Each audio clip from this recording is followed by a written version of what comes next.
Well, good morning, good morning, good morning, good morning, and good morning, everybody.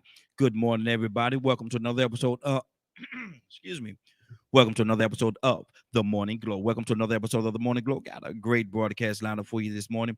Gonna ask you a question that may incite a little bit, may stir up a little few things, and I don't know how which direction the cast and the crew is going to go on when dealing with this particular question this morning. But we're gonna ask it. You know why? Because we are the question asker. We're the question asker, so we're gonna ask the question and put it out there and just see what happens. See what happens with this particular question. I'm excited to see where they're going to go with this. But I have another issue. I have another issue, and my issue is this right here. Why is it? Why is it that marriage? I'm talking about marriage, and I'm talking about somebody in particular person that I'm talking about this morning, and that happened to be your friends, y'all little cousin Kanye West. Kanye West. Now Kanye is he's doing something at the Mercedes-Benz studio today. His album comes out tomorrow. His album will be released tomorrow.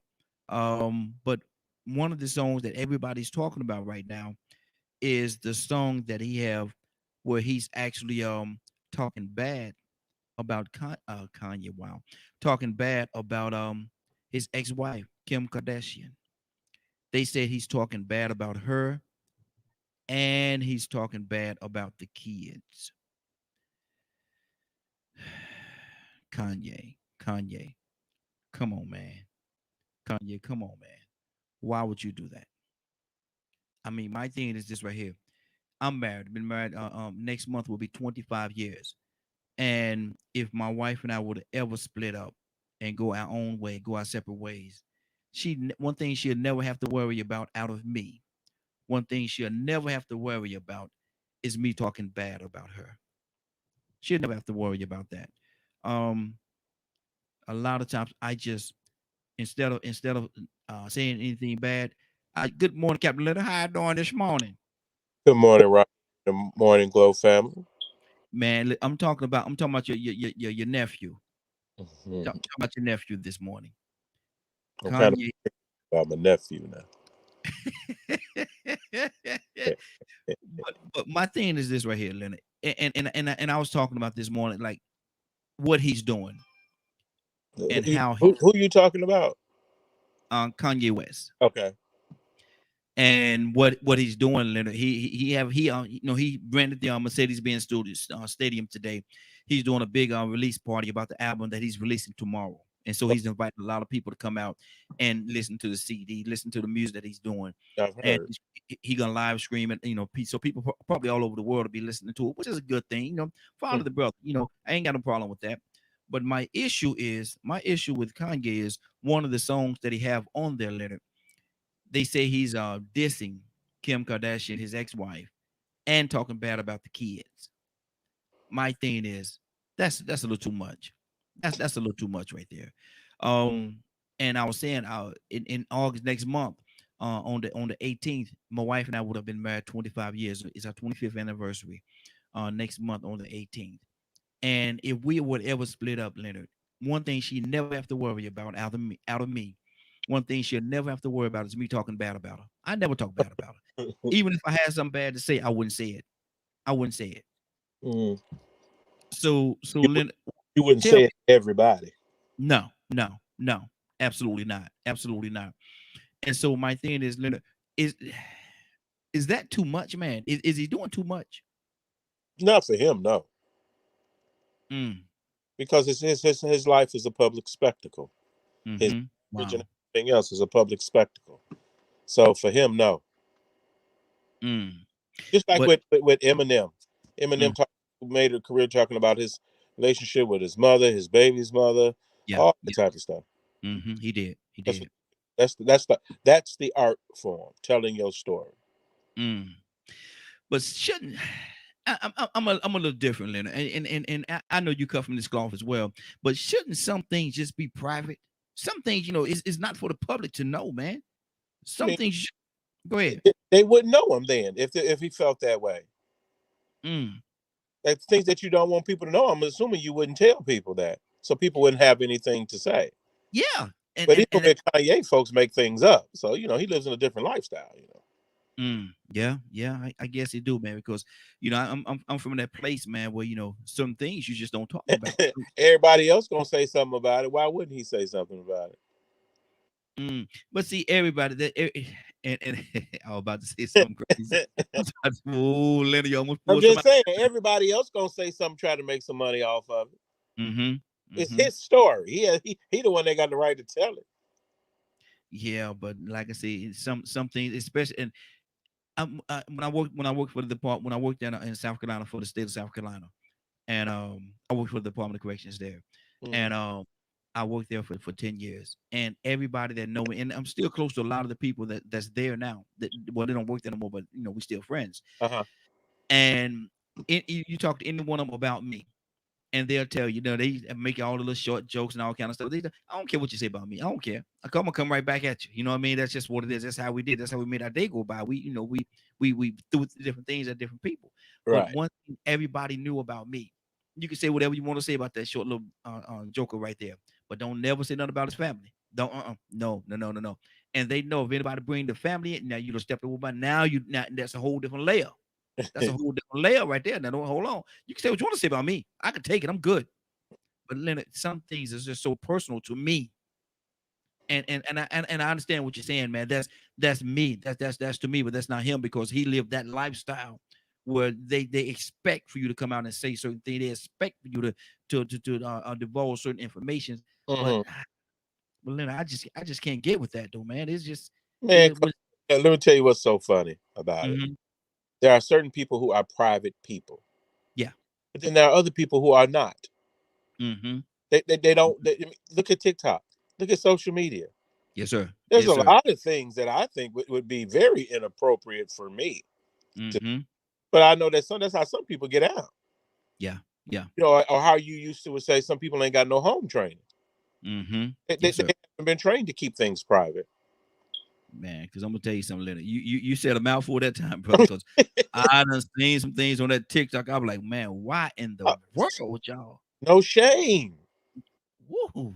No shame, bro. The people have no shame. If it feel good, they doing it. Whatever it is, they calling it right. It does not matter to them. You would Mm, think. I mm, remember I told somebody this the other day.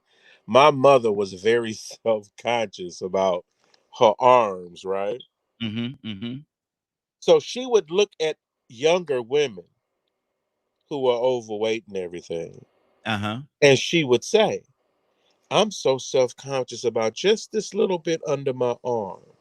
Mm-hmm. But look at them, what they're doing. Oh my Wow. goodness, you would think that they would be self-conscious, but or she would say it's just me. Mm-hmm. She would look at them though, like, oh my goodness, Mm-hmm. Yeah. that's a bit inappropriate. Or my mother was really weird about stuff like if you go sing the gospel or something like that, you got to wear a bra. Yeah. It's Yeah. just things that what we would call them. The women would teach other women in church Mm-hmm. what Mm-hmm. was what how you would behave and act in public, and then the older women would teach the younger girls. Mm-hmm. But Yeah. you don't have Yeah. those type of very few of those women. Mm-hmm. And Yeah. so now that's why you see the younger girls who don't really care about anything. I Mm-hmm. mean, they're no, it's the notion to do such things. So even men, excuse me, even men. Mm-hmm. It's not like it's just even man or woman. It's just some people don't care. They're not even concerned with what you're concerned about. Mm-hmm. And see, my thing is this right here. I look at the social media thing and how all that stuff works out. But my thing is this right here. I look at Kanye West and Mhm. Eminem, people like that. That put it. Even Kim Kardashian, she put her business out there. The whole Kardashian family, Yeah, they we put see. all they put all their business out there. That's just how they got to where they are, I guess. Yeah, But they, then I see other they people, huh? They sell themselves. Yeah, exactly, exactly. But then I see somebody that I think to be very successful. I've never seen Denzel Washington do anything like that. And I don't see him at the parties. He'll say when all the awards show and stuff like that, he'll go to every now and then. You'll see him at one, but after that's over, he said, "Nah, what you doing? What kind of after party you want to? Nah, I'm going. Me and Paulette going home. We It's going not home. their thing. It's not their thing. Yeah, yeah, yeah. And I can respect that, man. He said, nah, me and Paulette, we're going home. Yeah. And you never saw him in any scandal. You never saw any bad thing, in bad word, anything on his name or whatever, because he don't play those games. He don't play. Sidney Poitier back in the day, and that to me, everybody asked me who I think was one of the greatest actors of all time, actors, and Mhm. I got to throw the name out there, Sidney, man. Sidney was a bad dude, man, but Well, people I look at never. a lot more than just the actor too. Mm-hmm. Yeah, yeah. He was an activist too, wasn't he? Yeah, he was a lot. He was an activist as well, but at that point in time, there was a whole different connotation behind celebrity as well. Mm-hmm. Mm-hmm. So I don't compare how he would behave with someone now. Mm-hmm. But He it was was. a classy guy. Uh, Mm-hmm. I've read his book, the book he wrote and everything. A very hardworking person Mm-hmm. with a lot of values for himself personally. Mm-hmm. So that's what translated across his life. He was an actor, but his personal character Yeah. was a certain way as well. He had a lot of pride and personal character that kept him in a certain place too. Exactly. Where's that today? Oh, people have none. People have very little. It's like I say, Mhm. you don't just go crazy overnight. Yeah. Yeah. Crazy people that get money, just crazy with money. Yeah. Exactly. They were You know, crazy without it. I Just mean, you now they got all just. these young people that are millionaire. Look at Kanye. This man, Mm-hmm. I don't listen to a lot of. There's certain type of things I don't want to hear. I don't want to hear a rich man talking about being poor. Mm-hmm. You Mm-hmm. 50, but you talk about that small portion of your life between birth and 17, like it never is. It was all that matters. But Mm-hmm. you've been rich 34. But you've been rich 33 years. Yeah. I Exactly. don't hear that. You. I don't want to hear that. It's not. Mm-hmm. It's not. That's not your life anymore. That's not reality. No, tell me about what you're going through. I respect. I may not always like the music, but if Mm-hmm. the story is genuine and it's told in a certain way and it's popular, okay. Now, guys like you may not like it. Mm-hmm. White You know, guys may like not me. like, Hold on. you Hold don't on. like. You know, but Kanye got a lot of folks buying tickets for that. You know what I'm saying? Yeah. A lot of them. Yeah. Now, So they waiting on it. They wait. He has an audience for it. That's mm-hmm. why he's doing it. Exactly. I think something going on with my phone line. So let me Uh-huh. shut it down. Bring it back. Yeah, they were. I was having a problem with them earlier. That's why I was having trouble getting in. Oh, okay. I shut it down. We'll bring it back up because I see Kurt trying to call in, but it came through, but I couldn't hear anything. It was on certain pause, so hopefully he'll be able to get through. But Leonard, catch me up, man. I saw something. I saw something this morning, about a big debate that they had for the mayor here in Atlanta. What's the temperature on that thing, man? Well, you know what? I actually seen some faces or whatever, but I didn't pay attention to them. So I don't Mm-hmm. I don't have the details of that particular debate, but I don't think it should have been out there a little bit more Mm-hmm. as far as the marketing of that debate. Yeah. So I'm not sure why it wasn't more mainstream Mm-hmm. than it was. Because let me tell you something. I would have loved to have been in the audience just to sit there and listen, or given an opportunity, I would have liked to ask the question. But what they was talking about, what they was mainly one of the main things that they was talking about was the policing Yeah. and and how they're going to police and what they're going to do going forward. I know more as one of the things that she said, and I don't know how this is going to work for her, whether she really believed this or not. But she said for the first 100 days of her all being in office, she's going to go every briefing in the police department, every briefing she's going to be there. How you going to do that? Well, she should be. She's because she's the mayor. And this is the problem with Atlanta right now is one, and the reason why, whoever's going to be mayor, you have to be a strong mayor. Mm-hmm. Mm-hmm. If you want to know what's going on, you got to be there. I gotta ask a very unfair question. We have Curtis on the line. I want to go to him as well, but I have to ask a very unfair question right now, Leonard. And Yeah. I know that I know you can handle it. You can handle it, man. Was Keisha that? No, no. The evidence does not say so. Mm-hmm. A There's a lot of people love difference Keisha now. between there's a difference between in leadership when it comes to a lot of people talking about what they gonna do. Mm-hmm. Mm-hmm. She is the mayor now. Yeah. She has had an opportunity to do things. There's a lot of things that have happened during her time in office, Mm-hmm. and for whatever reason, she decided not to run. Wow.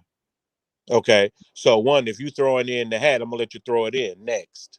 Mm-hmm. So, do you think it's a voluntary step down, or is it because some of the powers that be has kind of whispered in her ear a little bit, or she just don't like what goes everything that goes into it, having to Well, do those make those tough choices, tough decisions. has I'm pretty sure she has definitely something else going on, which Mm-hmm. I've heard of before.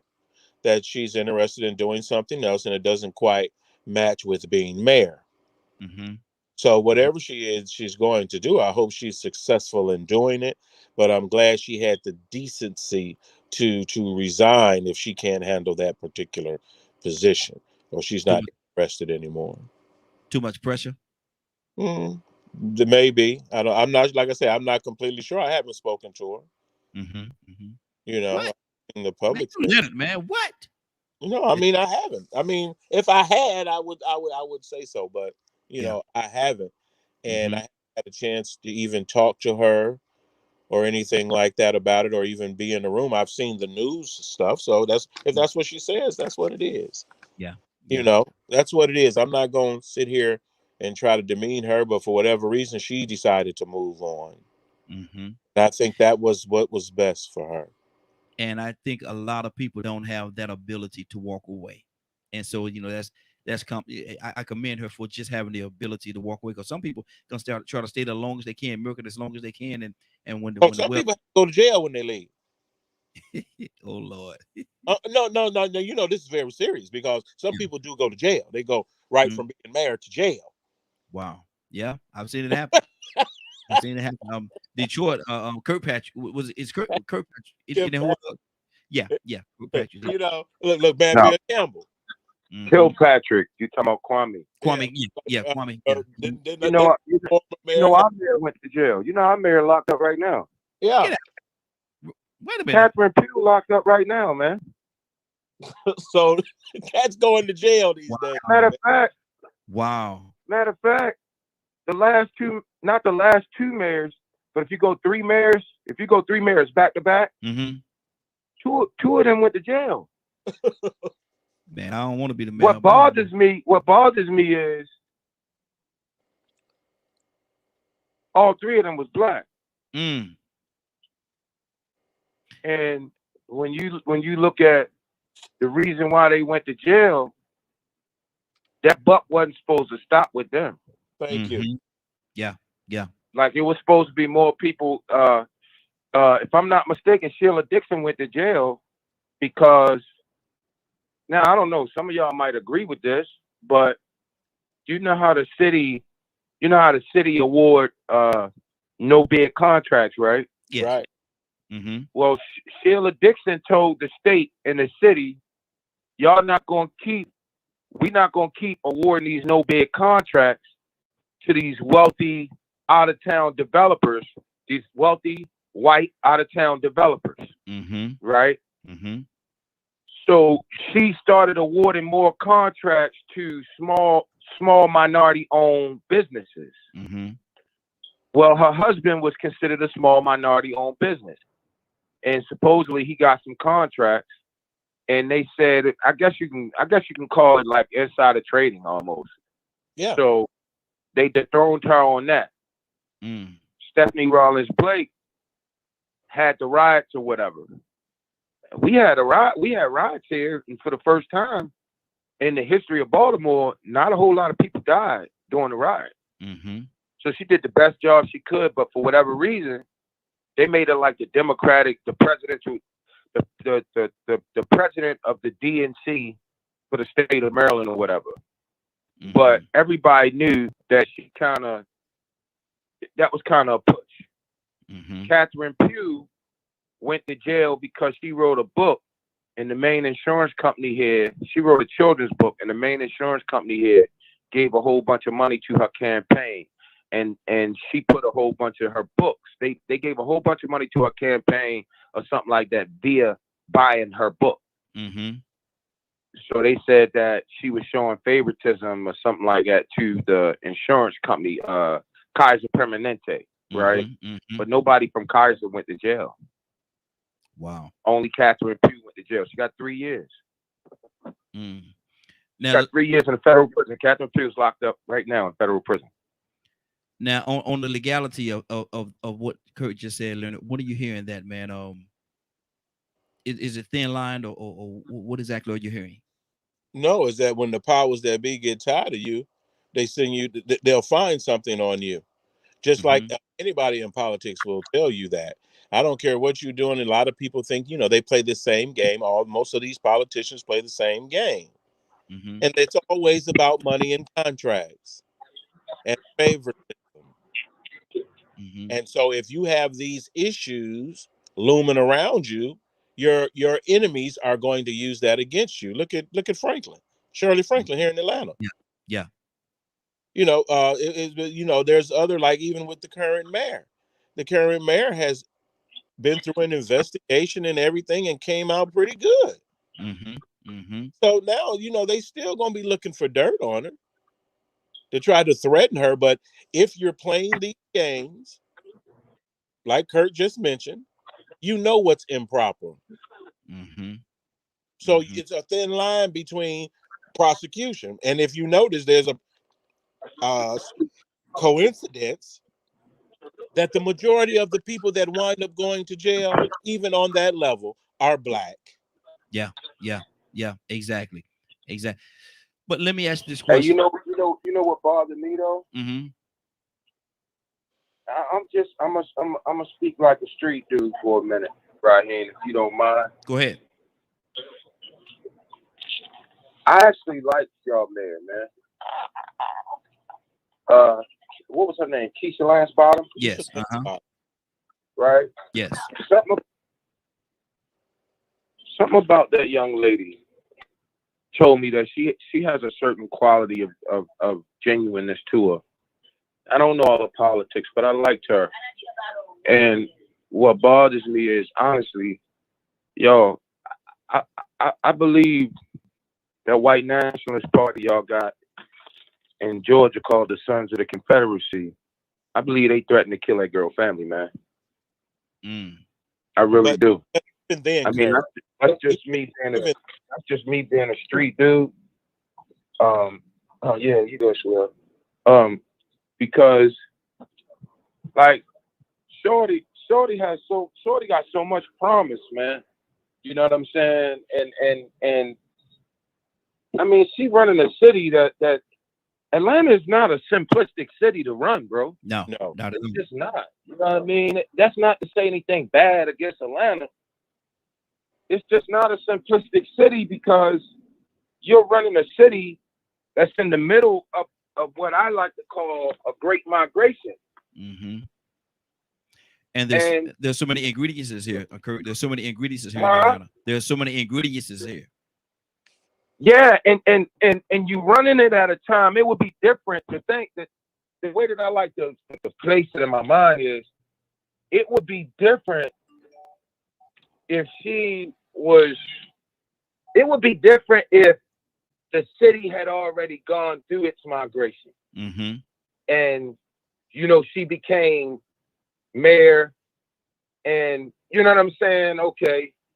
But she is mayor at a time when the city and state, not only the city, but the state is going through this transformation in ideology, transformation and just demographics, transformation. I like a complete transformation. And I really liked what she was trying to do from what we got on the national press. But I do remember what we got on the national press up here. I don't know if they meant to leak it out or if it was just reporters being honest, the press being honest. But you know, up here, we got a report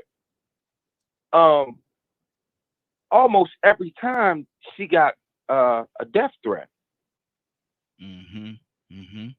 I wouldn't, man, Like I we wouldn't got doubt that. that I wouldn't doubt that. on our local news, not on our national news, on our local news. We got that message. It came to us. Hey, you know, the mayor of Atlanta, with everything that's going on, the mayor of Atlanta has been receiving death threats. So I'm like, is this, you know, as a street dude, I'm like, okay, did Uncle Paulie, you know, send somebody over, you know what I mean, and let her know, like, look, you keep running your mouth, you know, you keep trying to do the things you're gonna do, and we gonna take you out of here, you know what I mean? I mean, when you look at it, bro, we ain't paying no attention. This 2021. But in the last 20 years, bro, in the last 20 years, if you play it back in your mind, we have had 2 prison wardens and their families murdered. Murdered. Exactly. There's a lot. Hold on for a second. I've got another caller. I want to get to this caller. Caller, what's your name? Where you calling from? Rico Jackson, calling from Anderson, Alabama. Grand Rising, everybody. Good morning, Rico. How you doing this morning? Man, I can't complain, man. Out here getting this vitamin D. There you go. Then the sun work that magic. Exactly. What do you think about what we're talking about right now? Hey, I agree with what Curtis said, man, and I want to back that up a little bit, you know, because I like her too. You know, sometimes you can pick up a vibe off of somebody.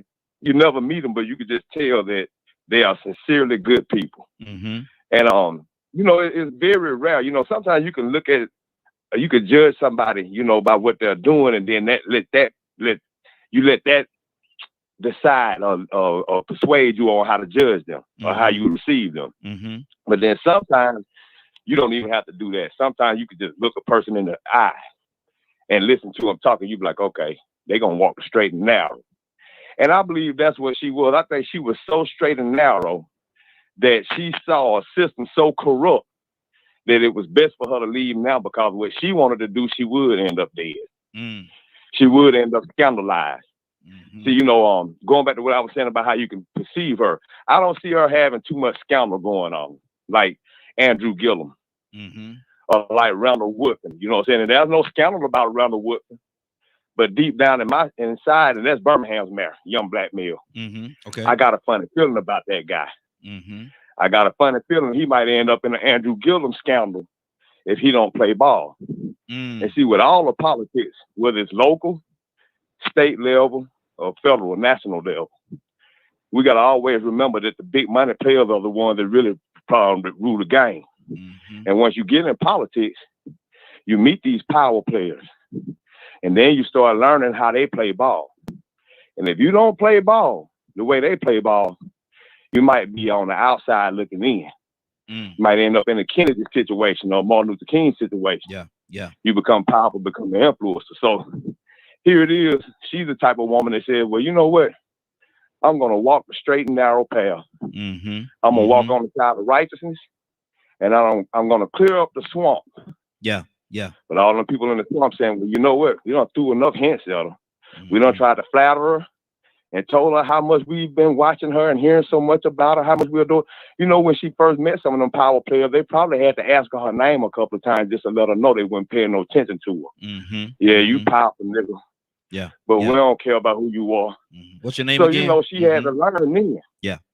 That, you know, hey, I might be fighting a losing battle because the system is so tainted that if I come in here and mess up what they got going on, and what they got going on reaches outside the boundaries of Georgia. It reaches outside the boundaries of Atlanta. What they got going on, if I come in here making too much noise, it might mess up a little worldwide business that they got going on. Who knows how deep it goes, that old money, new money, and big money. So, you know, she might have taken the easiest way out and then at the same time be able to go back and rebuild, organize in another way, and fight the system differently, covertly. Mm-hmm. Because one thing about this politics game, like I said, whether it's local, state, or national, there's an underhanded, covert side of things with power players that run the show, that they don't go out there and campaign. Mm-hmm. And they got a lot more power than anybody you could think of. They even got more power than the president. Wow, that's good. Leonard, let me ask you this: do you think a piece or a part of the puzzle that's in place to try and destroy Keisha has to do with her association with Stacey? No, this is the same thing it's always been. It's not nothing. It's not new. Mm-hmm. Like one, death threat shouldn't bother you. People gonna threaten your life anyway. Mm-hmm. They got folks in here just hate the fact that you're black. They'll call your office every day and leave a note that they're gonna kill you. Wow. That's no big deal. You know what people say? Well, if people will call and threaten my life, you know what I do to them? Threaten their life. Mm-hmm. What you think I won't have somebody come kill you? Mm-hmm. I mean, if it was in my power to do so, and you called and threatened me. I take one thing they used to say back in Greensboro all the time. Say people still, I'm gonna beat you down. What am I gonna be doing while you beat me down? Am I gonna just be standing there? All that fear and all that other crap that come with the job. Yeah, exactly. That just comes with the job. They gonna threaten every black person in the South that gets anything. Matter of fact, they have a history of killing folks in the more, where we have a lot of black mayors. These mayors get threatened all the time. Yeah. A lot of them get killed. Some of them get killed. Some of them get run out of town. But that don't mean you are not. You should expect that when you go into that job. Mm-hmm. You ran for that position. Mm-hmm. You knew exactly what you were getting into. What a lot of people don't understand is this woman just didn't just come out the trees. This woman has history here. Yeah. She was born and raised, went to these schools, know her and everything. Mm-hmm. She may be you don't know, she could be a kingpin or something. Exactly. Kirby, you wouldn't know that unless you knew those people. Mm-hmm. But I don't make up no story for nobody. Mm-hmm. So if you say that you just don't rather one, I assume you just wouldn't rather one. Next, I'm not gonna make a book about why you not running. Mm-hmm. I don't want to hear no story. You said you ain't running. We need to work on who wants to be mayor. Yeah. Who want to be in that position, and what are they going to do? And what are they going to bring to the table? And if you're not going to be a strong mayor, you should get out of the race. Leonard, without endorsing anybody, are you leaning toward one or the other? Because I think there's about five. None of them impress me. No, none of them impress me at all. Now you got one that's a former mayor. But now I'm gonna say I know that Kasim knows how to run a city, and he's a big enough bully to not be. You can't just call Kasim and say you're gonna do something to him, and he don't do what he's supposed to do. Yeah. So he has a lot of pride and everything that will fight back. Mm-hmm. So that's what's gonna take you this time. You need somebody that's tough and really has a desire to change this city, but it has to be led courageously. Now, how would he and your governor get along? The same way they got along before. Mm-hmm. I mean, people down here really don't care for each other like that. It's there's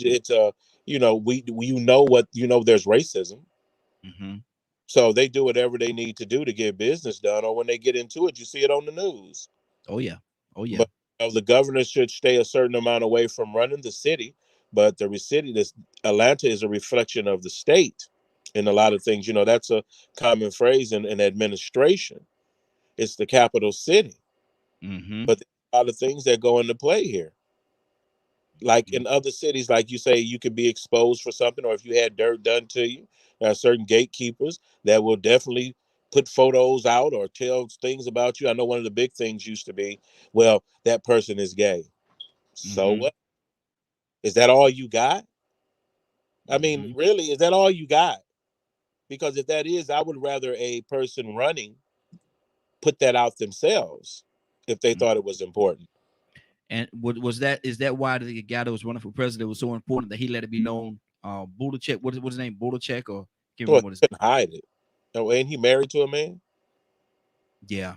Yeah. I mean, that's Yeah, just Buttigieg he was out before he even ran for president. You know what I'm saying? But big you deal. know, when it becomes a problem is when you do your Andrew Gillum. You go and get married because you want to portray this image of the wholesome, traditional American family.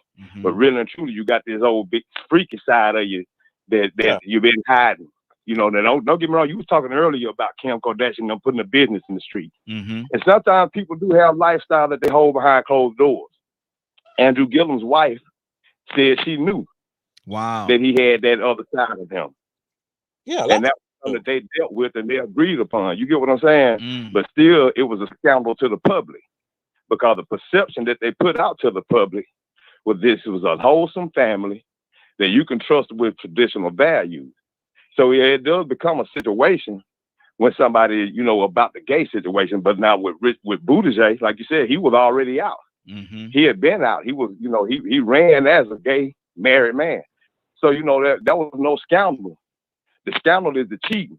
Right. The scandal is being married and having these freaky side shows going on. You get what I'm saying? Yeah. Or even if it had been another woman, it could have been a room full of strippers from V-Live. It would have been a scandal then. You get what I'm saying? So, you know, that's what problem comes in at. But I agree with what Leonard said with what you were talking about with Keisha. Sometimes you just have to sit back and watch. Because with Kasim, you know, be honest with you, you can't let your left hand know what your right hand is doing. Now, for some reason, the gatekeepers and the power players, they know that. But us, we feel like we need to know everything going on with our leaders and politicians. But what's to say that Keisha said, well, you know what, man, my heart ain't built to play on this dirty field. Cause I can't get dirtied up like this. I see now the way y'all play ball. My consciousness ain't gonna allow me to do it. But reach out to Kasim and let him know that if he run, I won't run. Because he got what it takes to play both sides of the fence with these jokers. He's not hurt morally or torn in his conviction of righteousness.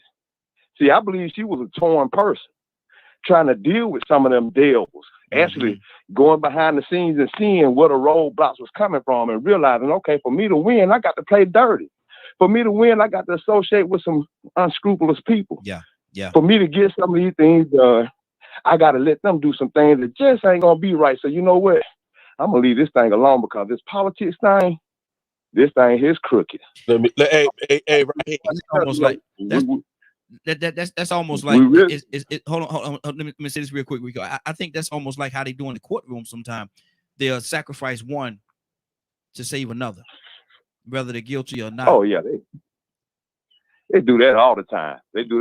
People trying to climb from DAs to being state attorneys and stuff like that, man. And they build a resume on conviction rates. You know, I've been a victim of that twice. I had to file my public defender and defend myself in court and got out the same day. And I called it out because that was my second time experiencing that. You trying to get convictions for this prosecutor so he could go ahead and move up the career ladder, and then the prosecutor is going to come and hire you from the public defender side. So you've been feeding them convictions left and right, misrepresenting people and giving bad representation. Then all of a sudden they move on up, and now we're going to give you a job because you couldn't get hired on at a law firm. Now you don't went from defending people to prosecuting them yourself. Wow. And also, Raheem, I want to clear something up. Pretty don't equal clean or righteous. Yes, sir. Come on. This is a job. And there was something about her performance that was lacking. Yeah. Just because she looks a certain way does not mean she's fit for the job. Yeah.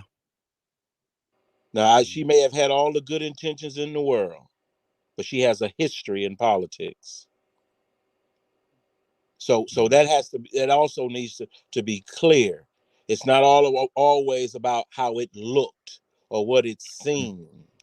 You know, when it comes to running a city, you got folks like say we have one of the biggest issues they say is crime. Yeah. Don't matter how you look, but can you rule and control your police? That's a mayor's job. And it was proven that she couldn't. Wow. See, that's a powerful statement when you say that she couldn't. That's well, tough. I hear Leonard, Mm-hmm. and he making sense, but I also, there's a larger picture here, y'all, Mm-hmm. because we all know that Georgia. I don't know if y'all ever seen this interview, but did anybody ever see this interview? I want to say it was on YouTube. The guy that is a former, he was a former Klan member, and he said that basically after the civil rights movement, the Klan kind of had to regurgitate their methodology. So they basically came up with a scheme that was like, okay, we're gonna keep teaching our kids our way, right? Mm-hmm.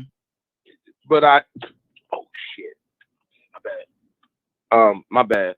Mm-hmm. We're gonna keep teaching our kids our way. But what we're gonna do is I need you to make sure that your kids stay clean. And we're gonna flood such things as the police departments, the mayor's offices, the local municipalities. We're gonna flood them with our people. See, one of the things right now that we've all known for years, but is now at the forefront of what's going on is when in terms of the police department, you're gonna have to get this Klan mindset and these Klan members out of the police department. Mm-hmm. You're gonna have to strip them of their badges. It reminds me of I bet you all of us, one of our favorite movies of all times is A Time to Kill Mm-hmm. with Sam Jackson and Matthew McConaughey. And if you pay real close attention, what Grissom did in that film was basically told what he did in that book that was turned into a film, basically told you stop looking for the Klan to be Bubba standing on the block. Mm-hmm. The Klan is far beyond that, because if you watch the very end of that film, when Charles Dutton, who is the chief, grab that police and tell that police, you get over there. Yeah. Yeah. Because you're going to jail with the rest of Mm-hmm. them. Georgia, man, I lived there for a series of years, and I lived in Bibb County, in Unionville. Georgia, for a whole lot of years, man, has had, and they have stayed under the radar. They have had a police department that everybody in the town knew. These guys is going to the meeting on Wednesdays. Mm-hmm. And it ain't the school board meeting. Yeah. Yeah. Yeah. Mm-hmm. What's the name? What's the name of that movie, Curtin? I think it's called A Time to Kill. A Time to Kill. That's I think it's called the one with Samuel Jackson, isn't it? That's Samuel Jackson and Matthew McConaughey. Yeah. Okay. Okay. You know what I mean? That's why I chose you, Jake. Mm-hmm. Because you wanted him. Yeah. Yeah. Yeah. Exactly. You know what I mean? Yeah. So, like, it's like everybody said. Rico said it. Leonard said it. I don't think that girl was ready to play the kind of games that they wanted her to play. And I think for the lack of better words, she just was like, you know what, I'm gonna do the smart thing. I'm not gonna continue to put my family in danger. When she was getting all them death threats, this is no disrespect to the nation. This is no disrespect to the Rainbow Coalition.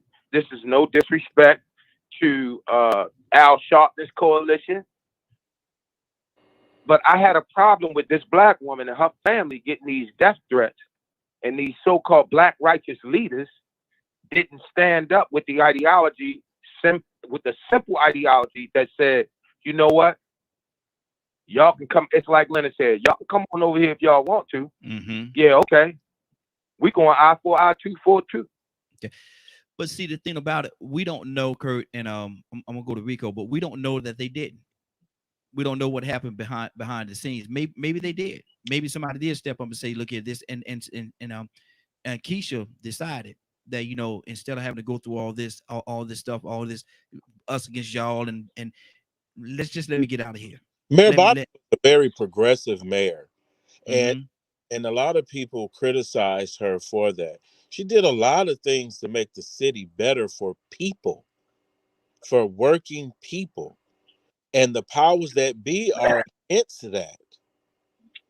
And I don't Mhm. think people understand that on the, so like, say for instance, when the Obama administration did the program for men, for young Mhm. boys, Yes. what is it, men? I can't remember the exact name, but it was incumbent on the mayors to take part in that particular program for their city. Mhm. So they had a choice to do that. So what Mayor Bottoms was about using, partnering not only with the state but also the federal government to make Atlanta the place that it is becoming. Mhm. But there's a lot of pushback against progress, not just from the white side but from the black side of Atlanta as well. Yeah.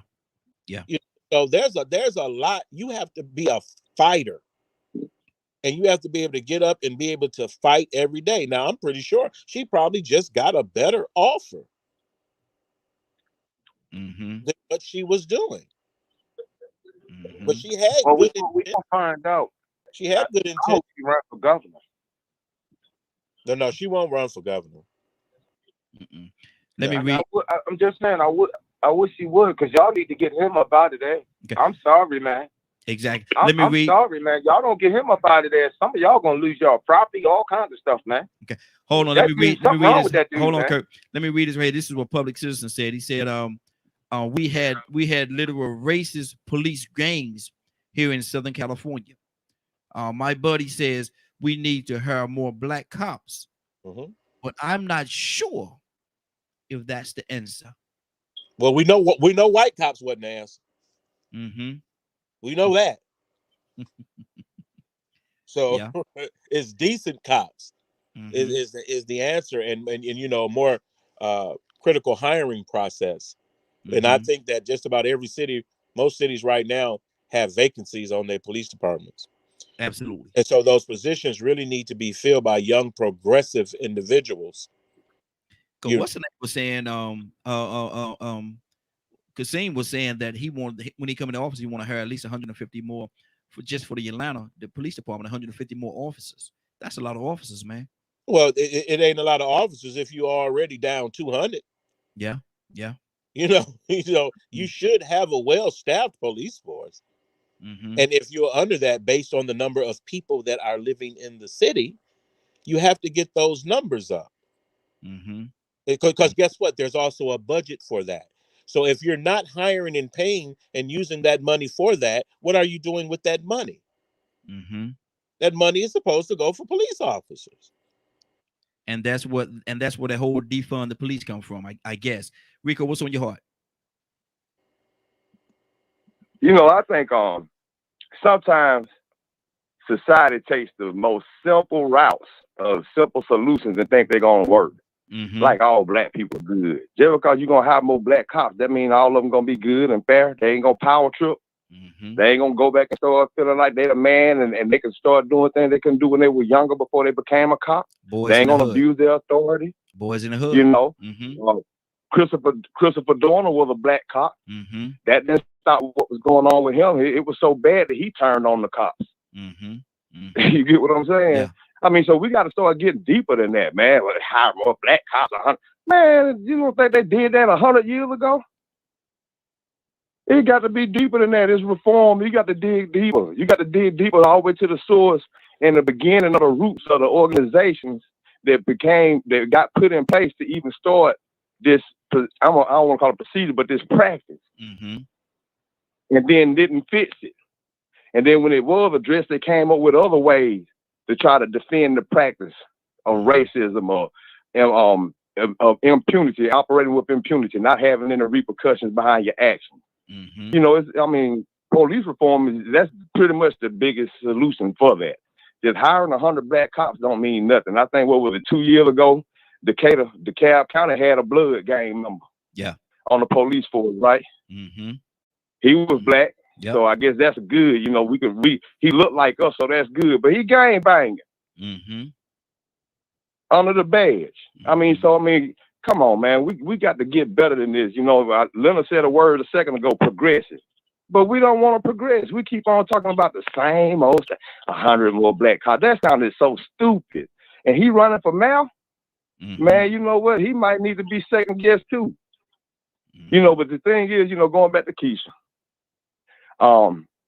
when you get in that seat, man, that hot seat, that position, man, you got a whole lot of responsibility. Yes, sir. Yes, sir. A lot of responsibility and a lot of power. Mm-hmm.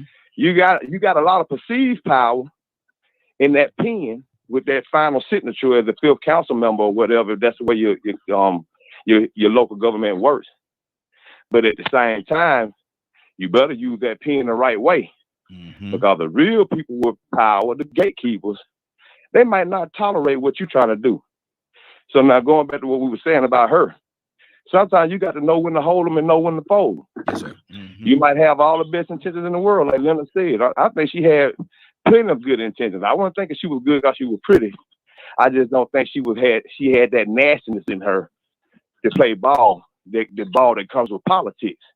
She was saying too many good things. Mm-hmm. I didn't think she had that tough skin to be resilient and face those death threats. And true, she got death threats before she was even nominated for mayor. Yeah. The thing is that some of them are credible and some aren't. Mm-hmm. So you have some death threats that might come from people that could come and pull a Haiti on you. Mm-hmm. They could come and sneak up on you and do some things and make everything look like it was a suicide. Then you got some that's just gonna be raggedy, gonna send you all kind of death threats and then show up and the police already waiting on you. Mm-hmm. So yeah, she already knew about that. I just really do believe that she found out that this wasn't the game she wanted to play, being in that seat. And you know, sometimes when you are in those seats, your hands are tied and you can't say the things you want to say. You got to be politically correct. Mm-hmm. Now maybe she can get out here and call some names and point some fingers and say some stuff that need to be said that won't get her penalized out of her position. Cause she know now. Mm-hmm. I mean, you got a lot more room to say. I don't want to say belligerent, but you can come out the cuff a little bit more when you don't have a title to worry about losing. You don't have to worry about respecting the seat. Mm-hmm. You know, now it was odd to see Donald Trump do what he did, but you would expect that from somebody that didn't have anything to lose instead of somebody that was in a seat of power like that. Mm-hmm. So maybe she felt like I could get more done and say more things away from this seat than I can in this seat, because with this seat, I'm held to a certain standard that I can't cross the line. I can't show any bias. Mm-hmm. I got to be equal. I got to be fair. I got rules and guidelines I got to follow. But now out of this seat, watch what come out my mouth. Mm-hmm. Let me go to, I think we have Toya with a T. Toya with a T, good morning. How you doing this morning? Good morning. Hello. Toya, we're talking about everything that's going on in our political arena here in the Atlanta area. What do you think led Keisha to want to step down as the mayor?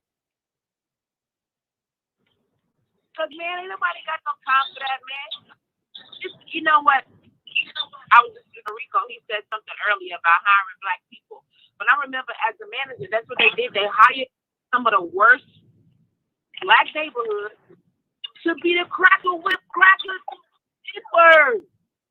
To get them back on track, they're not going to hire nobody that's going to seem like them. They're going to hire the person that's going to do the job they feel that needs to be done. Now, me, I'm a person of integrity. I don't mind cracking the whip, right? Mm-hmm. But I'm not going to fool with their hours. Here's things that I'm going to do, that I want to do, that I said I was going to do as a manager, right? That you want me to do, but I'm like, nah, that's not what I'm supposed to do. And it caused me to leave. I can't work for you to get your check. Mm-hmm. So I can just imagine, Keisha, first of all, we get to hell all while she was in there. I'm talking about black people. Then when the riot started, they really gave her. Then the KKK, all of them, it's not worth it. We don't do right. I feel like she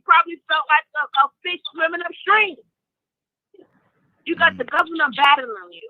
Mm-hmm. You got the city going down the flames, and you the only one trying to do your job. You got everybody else around you, and now when she really see that this is a game.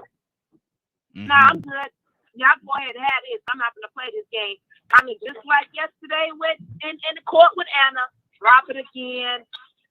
Mm-hmm. Because when you see you're trying to do an effort, and everyone else from the top down, from the mayor, the governor, the president, police chief, you're outnumbered. Mm-hmm. He cannot do. She sure ain't about that life now. Don't get it twisted. She's not about that life. But she's not stupid. And there are times where I said I wanted to run for politics too, right? But I'm going to have to be so quiet about certain things. I'm like, nah, I might just need to be on the sideline because you're right. There are certain things you can't say. There's certain things you can't do. Certain things you can't get involved with. And that may not be the most effective place for her. Mm-hmm. So if she's noticed that, and especially with the turn of the events, I can imagine that the KKK, the Confederacy boys are coming at her hard body. Mm-hmm. Mm-hmm. Yeah, now let's just go ahead and step back because this is the next thing, right? You think they give a black man heck in that position? A black woman? Oh my God, she getting it from the black men, the white women. Oh man, and the black women. Mm-hmm. Oh man, mm-hmm. It's like she probably feels. Look, I'm in this by myself, honey. I'm the only one that's really trying to do the right thing. Let me go ahead and move, and I can create something else because I can just imagine the things that she's going through just from being a citizen. I can just imagine what she's going through as a man. Absolutely, absolutely. I think we have K with the E. K with the E. Good morning. How you doing this morning? Everybody, meet your line for me. K, you there? Coming back to K. Kurt, you wanted to say something, brother? Yeah, I mean, man, Toya just said it. Toya just kind of hit the nail on the head, man. Mm-hmm. Like, Shorty really wasn't about that life. And, you know, when you step into that arena, man, you gotta, you know, they say, you know, it's crazy, right? You gotta know how to roll off of the BS, bro. Mm-hmm. Like this morning, right? This morning, I need for somebody to help me make sense out of this. Or if I'm thinking, if I'm being too coy or too judgmental, somebody let me know. This morning, you're being too every judgmental. morning in my process, I watch C-SPAN, right? Mm-hmm. Because, you know, if you watch MSNBC, sometimes it can be a little too one-sided. If you watch Fox, sometimes it can be a little too one-sided. Same thing with CNN. Depending on what the issue is for the day, it can be a little too one-sided. Mm-hmm. So a lot of times I'll go and watch C-SPAN. C-SPAN tend to be right down the middle, right? So I'm watching C-SPAN, and they showing Kevin McCarthy on stage having a press conference with the press about the fact that Nancy Pelosi wouldn't allow Jim Jordan and another guy to sit on the panel for January 6th, mm-hmm. right? Mm-hmm. And his whole thing, their whole question or their whole rebuttal against having this panel investigate January 6th, you would never guess what their rebuttal is. And it didn't make sense to me. Their rebuttal is, well, we upset because she refused to allow for Jim Jordan mm-hmm. to mm-hmm. sit on the committee. Well, first off, Jim Jordan, he shouldn't be able to do anything in Congress at all. He should be removed. He aided and abetted mm-hmm. several young boys at Ohio State to be raped. He aided and abetted. He knew that they was getting raped. They got him on audio calling one of the boys' brother begging the boy's brother to please keep this quiet. Please don't tell nobody. He openly admitted that he knew. So he should not be allowed to do anything in government because although you didn't rape him, you knew it. These players came to you and told you, coach, this man is raping us. You did nothing about it. The other guy, they got him on several different occasions at like Sons of the Confederacy functions, talking about the separation of black and white, talking discriminatory stuff. But their argument is the Dems don't want to investigate why the Capital City Police Department was not prepared for the riot, why the riot gear was 2 blocks down the street, why there was no call to call in the National Guard prior to the riot happening. And me as a person, I'm listening, I'm saying, hold on now. Maybe I'm wrong, but I'm saying to myself, hold on. If you're doing an investigation, it would only make sense that that becomes a part of the investigation. Mm-hmm. But why is it that y'all want to run from us finding out who? Well, he's also saying that if for whatever reason, he's saying if for whatever reason they won't allow those 2 individuals, and there was 2 individuals to be on the panel, that they was gonna participate and they was gonna have their own investigation. Leonard, what are you hearing in that? To me, it's like it's pretty much exactly what Kurt said. We know the agenda of these people. It has never changed. Ain't like you say, when you trying to do a good thing, ain't nobody mad but the devil. Mm-hmm. Mm-hmm. And that's who they are. These are rotten people. I mean, if I woke up tomorrow and they wasn't here no more, I might toast. That's just one less evil joker in office. Because Mm-hmm. these are who they are, and you have to remember, these people just don't show up. People Yeah. elect them. Mm-hmm. So you can complain about those people up there doing all that, but you got to talk about them people that voted for them. Them people that keep them in positions of power are just as wicked. If you aiding and abetting a crime, of course you want to sit on the panel to support your boys, to support Mm-hmm. your agenda. And Mm-hmm. this is the entire, you know, overspill of the previous administration. And now you got jokers who were involved. They don't want to be prosecuted, so they want to flip the investigation on somebody else. Mm-hmm. But you know, they've done that before as well. And anybody that got kids know how it is when, you know, you got kids that get in trouble, and then all these kids, you know, she did it. Well, how come you didn't do? Come on, man. We got rules and regulations that people simply are not following right now. Exactly. Let me read this right here. Then we're gonna go to some more people. This is what Public Citizen said. He said, Trump loyalist Michael Flynn's brother was the general in charge of the National Guard. This whole thing stinks. Republicans are as dirty as it gets. Republicans are as dirty as He's it gets. absolutely right. Mm-hmm. Hold on. Let me go to Rico. Rico, what's on your heart, brother? Yeah, they all low down, you know, and the thing is that they love it. Mm-hmm. They love it. They like wallowing in mud. They ain't nothing but peas. And you know, I'm a give Trump credit. He said something that was true, and that was that it was a swamp. But the other thing was he didn't tell anybody that when he was gonna drink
any whole niggas was in this councilman, was on this councilman or in the audience, and everybody got up in the uproar.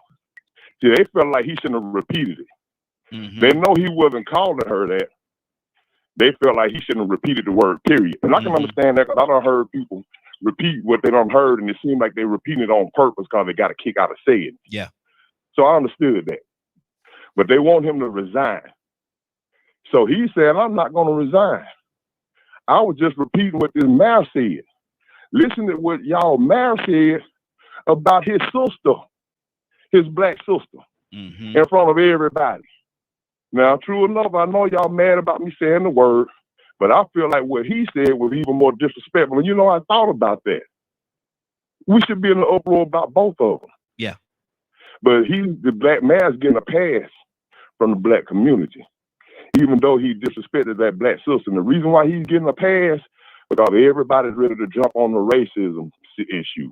And now his sister still sitting here disrespected that mayor called her that. And she didn't have a problem with what the white mayor said.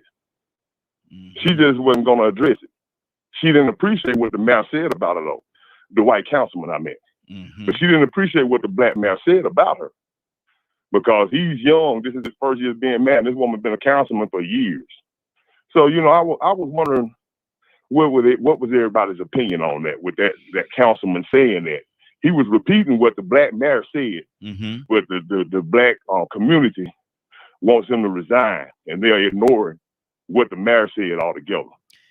See, and the thing about it, that's really to me a double standard. And I think if one of them is going to be penalized and thrown into the fire, both of them needs to be. That I mean, I could be wrong in thinking that way, but the mayor was wrong. Both of them was wrong. Yeah, let me see your public citizen said you're back, you're back, but now Rico voice is okay, we got kicked off for a second. They said something about your voice, it may be coming across a little robotic or something there. That's what public citizen said. So hopefully that fixed whatever I did, fixed it just now. But Toya, what do you say to that? I don't know. I think I need to repeat that one more time, because I don't think I heard that right. Repeat that last part. Yeah, we got kicked off for a second there, Rico. So some of it was cut out. What you said. Give us the quick version. What I was saying. About public citizen saying something about emotional. No, he said, public citizen was telling me something about how Rico is coming across, how it sounds over the system. But go ahead, Rico. Okay. Give it a quick version, Rico, of what you said. I heard a part of it because I pulled it back up. But go ahead. Okay, I thought she got my part. She just said she didn't hear what public citizen said. But yeah, the white councilman repeated what the black mayor said about another black female councilman. The black mayor called the black female councilman a whole nigga. And the white councilman brought it up during the council meeting in front of the citizens and in front of the council and the mayor.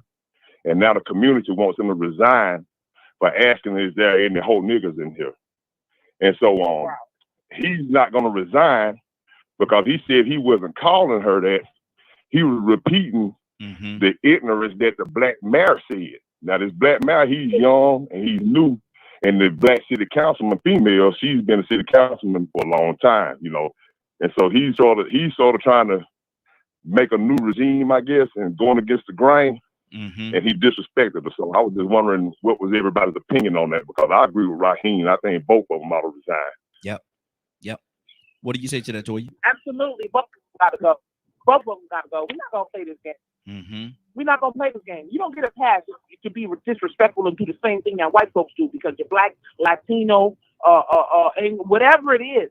You don't get to be able to have the traits of a racist, KKK, Confederate, and think that you're going to get in a position of power. Don't make no sense. You could have been my mama. You got to go, mommy. You can't get up in here and say everything and do everything that you want to do. And if you know that we are trying to get away from that, then you were supposed to check her. No, that's not the way we speak in this courtroom. And then we bring up charges on whomever it is. And I would not be scared. Listen, if you black, Latino, friend, if you're wrong, I'm not going to be scared to hold you accountable. Period. You can be white. If I'm, and I don't know what it's like to be white, but if I was, I wouldn't be scared of black people because I'm going to do the right thing. Now, you know when I was scared? When I was running around here sneaking and creeping and doing stuff I ain't doing. Selling drugs, doing this, doing that, doing this. And I'm always scared about something. Like, I get it. You know what I mean? But no, everybody got to go. We don't get to pass out. No, you get to commit crimes and murders and influence negativity because you're black. You have to think about the house Negroes. The house Negroes was right there telling all Master Boss and was agreeing with Master Boss. Yeah, them field Negroes. Ain't we glad we's in the house, boss? We sick, boss. So that's a rendition of the house master and the house Negro was outside talking, and they thought it would be cute because that's how black people talk. That's not the point. Just like me being the manager, I cannot say everything. I can't call you, this, that, and the third. This is just as a little rinky-dink little manager at a little corporation food place. This is not even city council. You cannot talk to people like that is under you. You can't talk to your subordinates, your constituents. You don't do that. Exactly. So it's like this court case yesterday, right? When you know you're wrong, the devil will allow you. He will fool you. He will trick you into thinking that your wickedness is, go ahead, take it to court. Yeah, you know you lying. Go ahead, take it. Just like them. Yeah, you know they talk to each other like that. Go ahead, say it. They're not going to say nothing. They're going to praise you. And you're going to get up in there and get tossed out. And that's exactly what the result is. The Lord is going to avenge any foolishness in this season. It's unacceptable. And if you don't understand that it's unacceptable in 2021, don't worry about it. We're going to show you. Exactly. K with the E, you back with us? K with the E, you there? 816 area code. What's your name? Where you calling from? Okay. Good deal. Kurt, talk to me, brother. What should happen to these individuals? What should happen? Both of them should be removed immediately. If they're not going to remove them, they should be censured. Period. No ifs, ands, or buts about it. See, let me tell you something that I watched go down over the last 5 years. I watched over the last 5 years our minority governing body, specifically of females, be targeted consistently.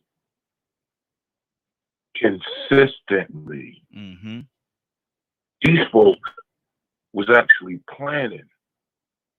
He was going to kidnap the mayor of Detroit. Yeah. I noticed she was a woman. They ain't trying to kidnap Kwame. They ain't trying to kidnap Blagojevich. But she was a woman. And what it is, it is in my opinion, that this male chauvinistic foolishness is trying to tell these women, no disrespect, Toya, please don't take it like what I'm ready to say. This is not my ideology. I do not believe in it, nor do I co-sign it. Let me go and throw that out there right now, because I do not want Toya to take out our belt and reach through the phone and start whipping me with it. I won't. I understand.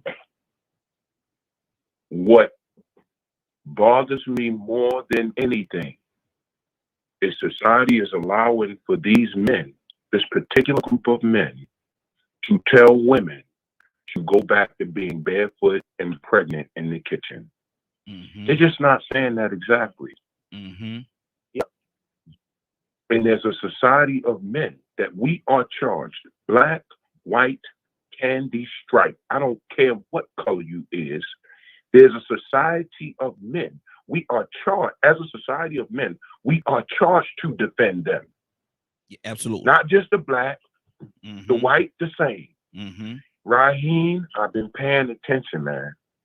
If you think about it, so of course, you know, last time I was in Atlanta, because my son had the show there, right? Yes. You know, I stumbled over where old buddy killed all them women at. Right? I stumbled over it, took pictures, right? And when I stumbled over it, Raheem, it was crazy because all of the senators and everything was out front. So the cop wouldn't let me cross the street yet. He said, look, you just got to wait until the senators get on the bus, then you can cross the street. I said, cool, not a problem. So I'm standing there, Raheem, and I'm looking at it. And the cop, a black cop, black sheriff, I don't know what he saw, but he picked up on something. He walked over to me. He said, hey, man. He said, you a cop? And I said, no, man, I ain't no police. Yeah. I said, man, I ain't no police. I said, man, no, my hat off to you, Jack. He said to me, he said, if you're not a cop, you might have missed your calling. I said, why you say that? He said, because you analyzing a crime scene. I said, how do you know that, man? He said, I can just tell by what you're doing right now.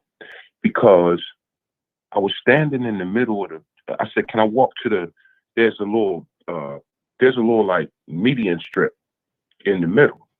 And I said, can I walk to the middle? He said, yeah, that's about as far as you can go. I said, okay. So I walked to the middle and I looked at the locations, right? And then it dawned on me, Raheem, those places is right across the street from the Platinum Plus. Platinum Plus is a 24-hour strip joint. Yep. Right? It's right across the street. It's right in the middle. In the middle of all of them is an American-owned spa. Same type of spa like that's sitting around. And I'm like, wow, hold on. So this push to destroy the independence of women goes far and beyond what we even thinking about. Exactly. Because why he didn't go on the Platinum Plus? Why he didn't go on this American-owned?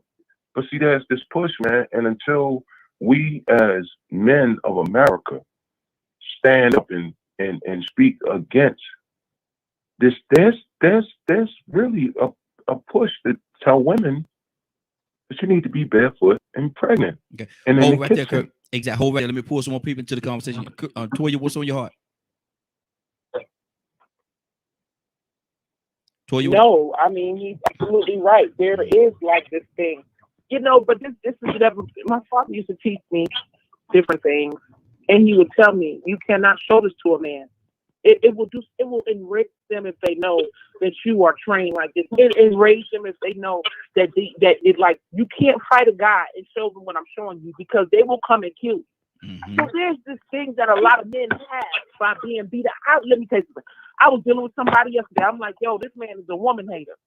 Like he hates the fact that I'm smart, that I can charm quick and things of that nature. There's little things that they say and do, right? That let me know that they feel like I'm out of place. But I don't care. I'm still scarier and bigger than you, cat. Let's go. Right? But there is this woman that we don't have our place. Oh, you want to work and make more money than me? Open your own door. Oh, you don't want to stay pregnant and barefoot? Then you need to lift the heavy stuff yourself. Oh, you better than me at this? Then why I'm gonna help you as a woman? And they want to get around the corner and call themselves raping you to make you be more woman than them because you can beat them and you're faster than them or you're smarter than them. There's this wicked spirit that some men carry when it comes to women. And like we are out of place. But no, God made me. You got an issue with me, you better take it over to the Lord. And if you look at me as a man and think I'm stronger, faster, and smarter, then that means apparently you was too soft and squishy to do what God wanted you to do. But if you bring it over here, I'm going to show you. There is something in the spirit. There is something in the spirit when it comes to men and women, and they feel like we have a place. And if we dare act like we're anywhere equal to them, everything stops. Everything about womanhood that a man is supposed to do stops. Simply because we showed y'all how strong you was. And that's not right. Because when you show us how weak and squishy you are, we still got to do our women duty. Like, she come on with the joke. But yes, she that's said a weak true and spirit. squishy. She said weak and squishy. Weak and squishy. Rico, what's on your heart, brother? Women too. Yeah. Women too. Not only men, women too. Weak and squishy. Yes, that's true what she said. I mean, you know, I was thinking the same thing earlier. We're so confused and out of order that we don't really know what role we're supposed to be playing. We don't know our true selves the way we think we do or the way we should. And, you know, I'm going to sort of go back to that situation that I brought up, because yesterday they started having a lot of press conferences with this white councilman. He stood his ground. Mm-hmm. He said, yeah, maybe I shouldn't have said it, but I was only repeating the disrespectful words that he said to my fellow councilman, councilwoman. You know, so now it goes back to what Curtis was saying about how we've been noticing our women politicians get pretty much mistreated. You know, they sort of been, I want to say this, white males have been trying to intimidate them. Black males have probably been playing a slight role in that too, but you know, white males, they've been showing their faces right now. They mad at black people and women and everybody again. They trying to make everything great again, make America great again. You know what I'm saying? Yeah. And when America was great again, all women were suffering, not just black women. White women were too. So they mad right now because things are out of order. And they need to be back in their place of prominence. So now, but I'm going to get back to us. I noticed during those press conferences yesterday, they kept trying to pin that white councilman against the wall. He stood his ground. And I got what they were saying. They just kept on beating the dead horse. It was getting aggravating. I'm like, man, they asking them the same questions like they're trying to cross him up. They almost sounded feminine. These were male reporters at that. And they sounded feminine, man. They were trying to cross him up in his words and trying to just get him to admit, yeah, I was wrong. But he was going to stand his ground. Remember, this was a white man. He's the best at that game.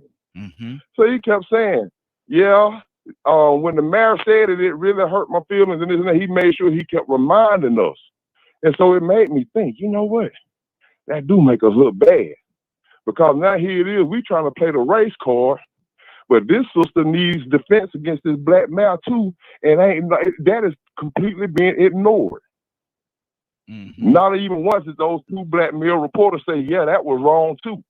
There has been not one press conference call questioning this mayor on why he said that about that sister. So is it okay for him to say that about that sister? No. You know, so I mean, I'm looking at that. I'm like, man, you know, we really are confused because right is right and wrong is wrong. We don't have to pick a side. We could come at both of them, but they choosing to come at one person. You know what I'm saying? And I ain't trying to defend that man. You get what I'm saying? Because he needs to go ahead and resign for even being ignorant enough to say the word. Because like I said, I know sometimes that people will repeat what was said, but really truly deep down inside, they getting a kick out of saying that word to black people in front of black people. Exactly. Yeah, she said that nigga better get it.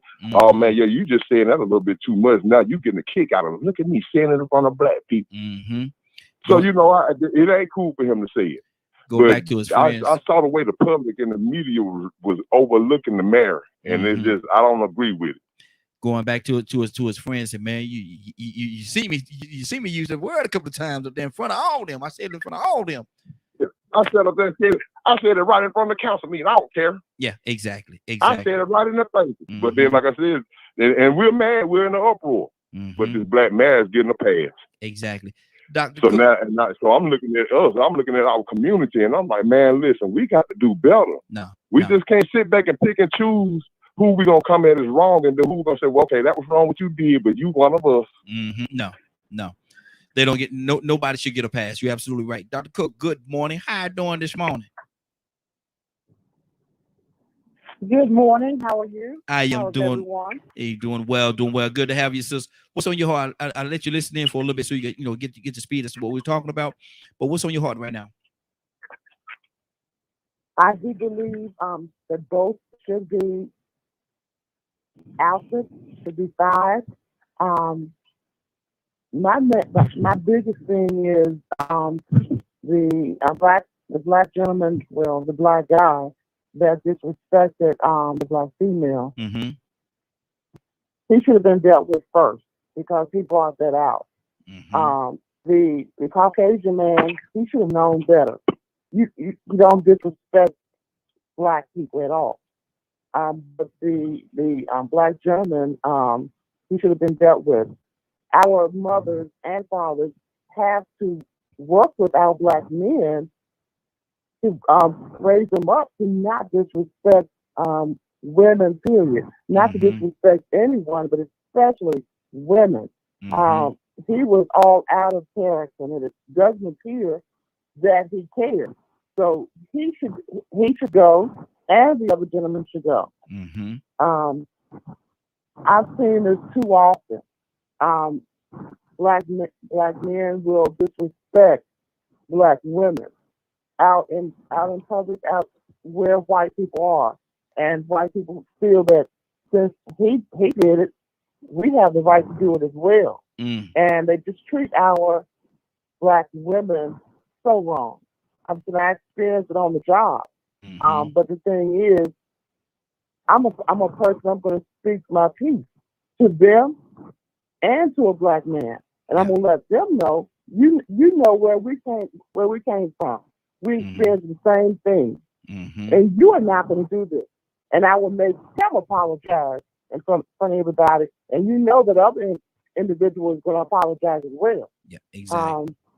But we see this too often. We see it too often. Absolutely. And I agree with what everybody else said. The young lady, I believe her name is Victoria. Yes. Rico and Mr. Kurt. I agree with everything they said. See, Kurt the old one. You call him Mr. Kurt. He the old fella. But Leonard, Leonard, how you doing, sir? Good to have you back with us, brother. What's on your heart?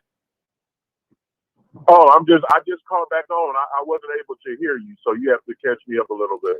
Well, Rico was telling us about a story that happened in his neck of the woods. There was a black mayor, I think it was, and Rico, correct me if I'm off a little bit.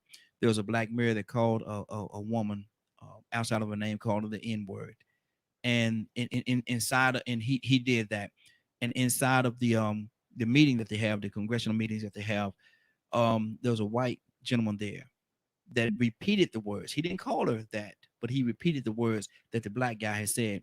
And now there's an uproar, and they're yelling and they're screaming to get the white gentleman off the council. He can't. They want him fired. They want to get him fired. But they're giving the black mayor that actually initially said it a pass. What do you say to that? Well, I mean, it really just depends. I don't know the context of the situation because you told me two things at one time. You told me he repeated what was said, but he didn't say it. That don't make sense. No. He didn't. He wasn't the one that, when I said it that way, he just repeated what the black guy said about the black woman, called her the N-word, and he just repeated, and he thought he was just making reference, but in him making reference, the audience took it a certain way and say, you have no right to say that. And so that the way he did it, he asked a question. He stood up, cause the mayor called the black councilman HN, whole nigga. So he stood up when the council meeting started and asked the entire audience and the councilman. First off, I want to know, do we have any whole niggas in here? And everybody was, woo, woo, woo. You know, man, you know what kind of reaction that was. Yeah. And so that's when he broke it down and told them. And the black city councilman. Well, yeah, you know, that's petty foolishness right there. That's just stuff to be aggravated about. But in context, I understand why the question was asked, to clarify. Ain't somebody gonna say something about what he said? Let me make it clear first. Do we have any of those in here? Okay, I understand the context, but that's just the same backward thinking. A lot of black folks don't want justice; they want revenge. So you have to keep the same rules. If they can't say it, especially in a public context like this, those people need to go back and figure out whether or not they want to keep the mayor. You can't fire the mayor.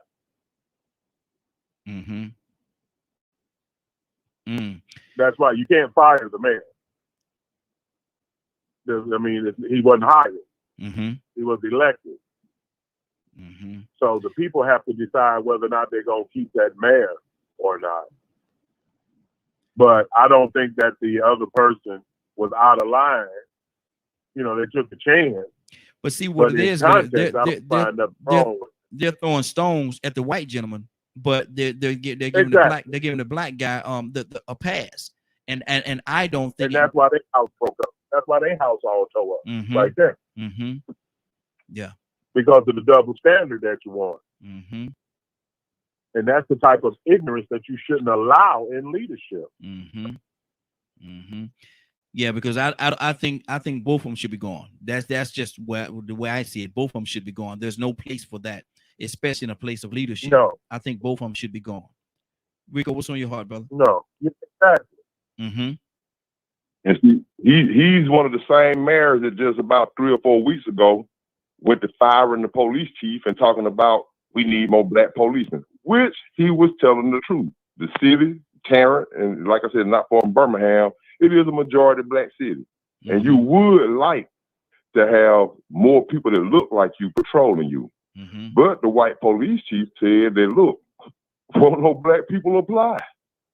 So for me to hire the most qualified people, I'm hiring the most qualified available people that's wanting to be policemen. See, you can say we want black policemen, but do black policemen want to be black policemen? Or black people want to be black policemen at time? So, it's like, you can make a point and everybody go with amen. Amen. Yeah, we got all these white policemen. So he built up that momentum. And once he built up that momentum, and then he came back and disrespected a sister. Now here it is, don't get me wrong, like I said, the man, he should be reprimanded, even though he was alerting everybody of the disrespect of this mayor. But the mayor should be held more accountable.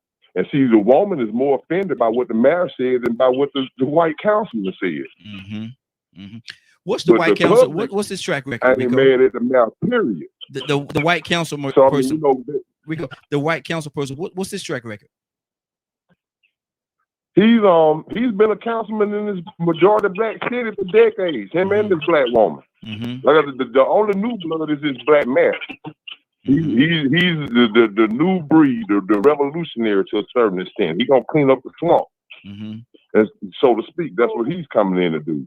And so he built that momentum with we need black policemen and this and that, and that's true. Like I said, the police chief, he just went ahead and resigned and walked out the job, white guy.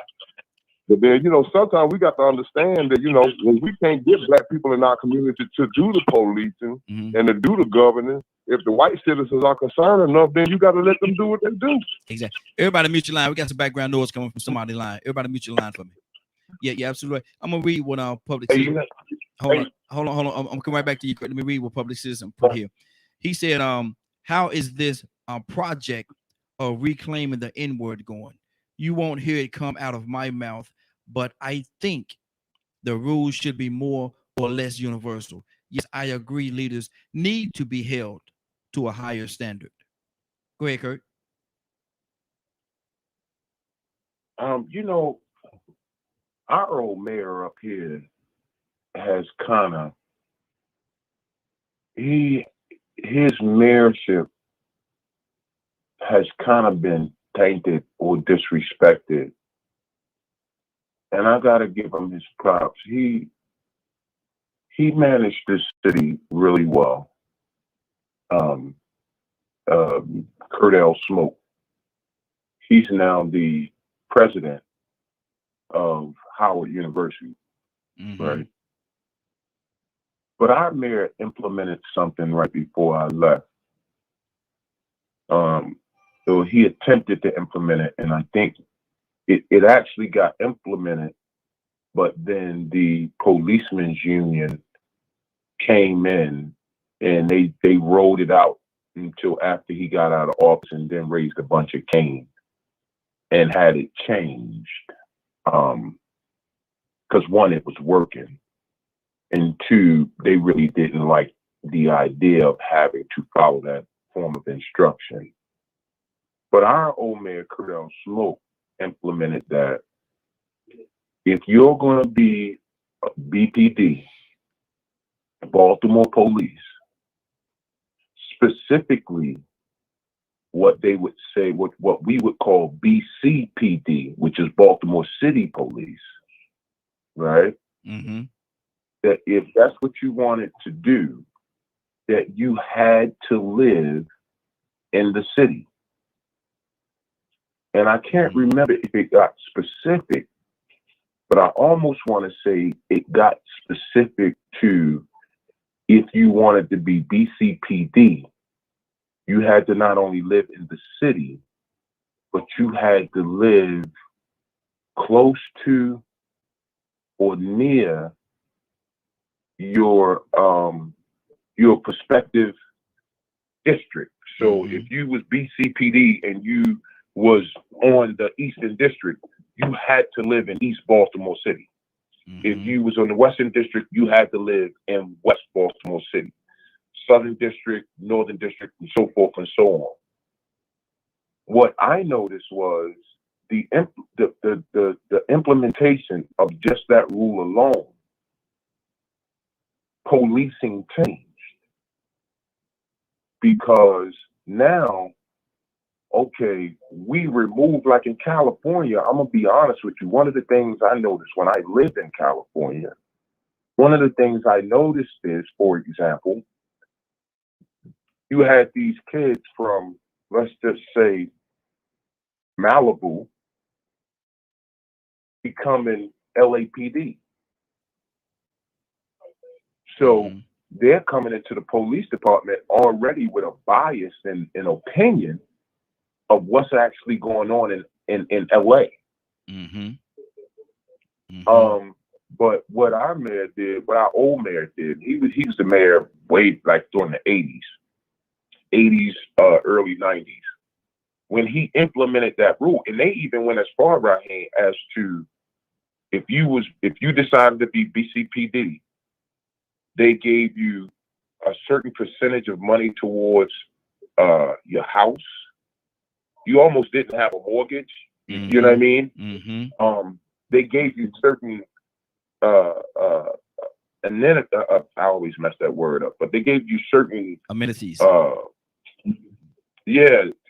To becoming a BCPD. Yeah. And what they basically wound up doing is taking the rule back to a time when your local police were members of your community. So that's good. Oh, Joe knew Bubba. So it wasn't like Joe running in the house and Joe is not connected to Bubba's family. So, and it worked. So a part of the reform of the police departments and government, period, I think should be consistent with the people for which you are representing. Absolutely. No councilman or senator, state and or local should be able to represent a voting block, and they don't exist in that voting block. Good deal. Let's go to Dr. Cook. What do you say to that?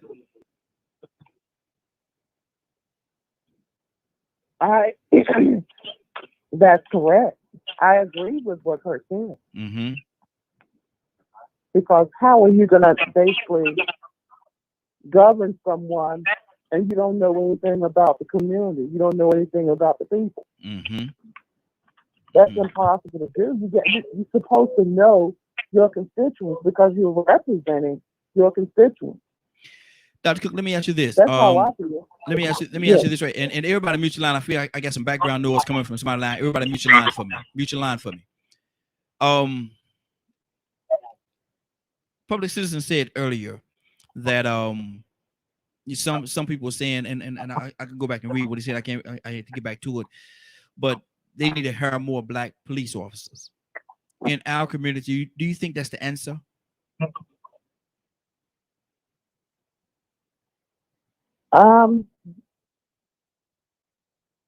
Well, I don't think so. Well, we need to be a representation of our constituents in that particular area, whichever area that we're talking about. If most of our people are African American, we need to have a representation of who we're representing. And it doesn't necessarily have to be all African American. You can have some Latinos, but they need to represent who the constituents are.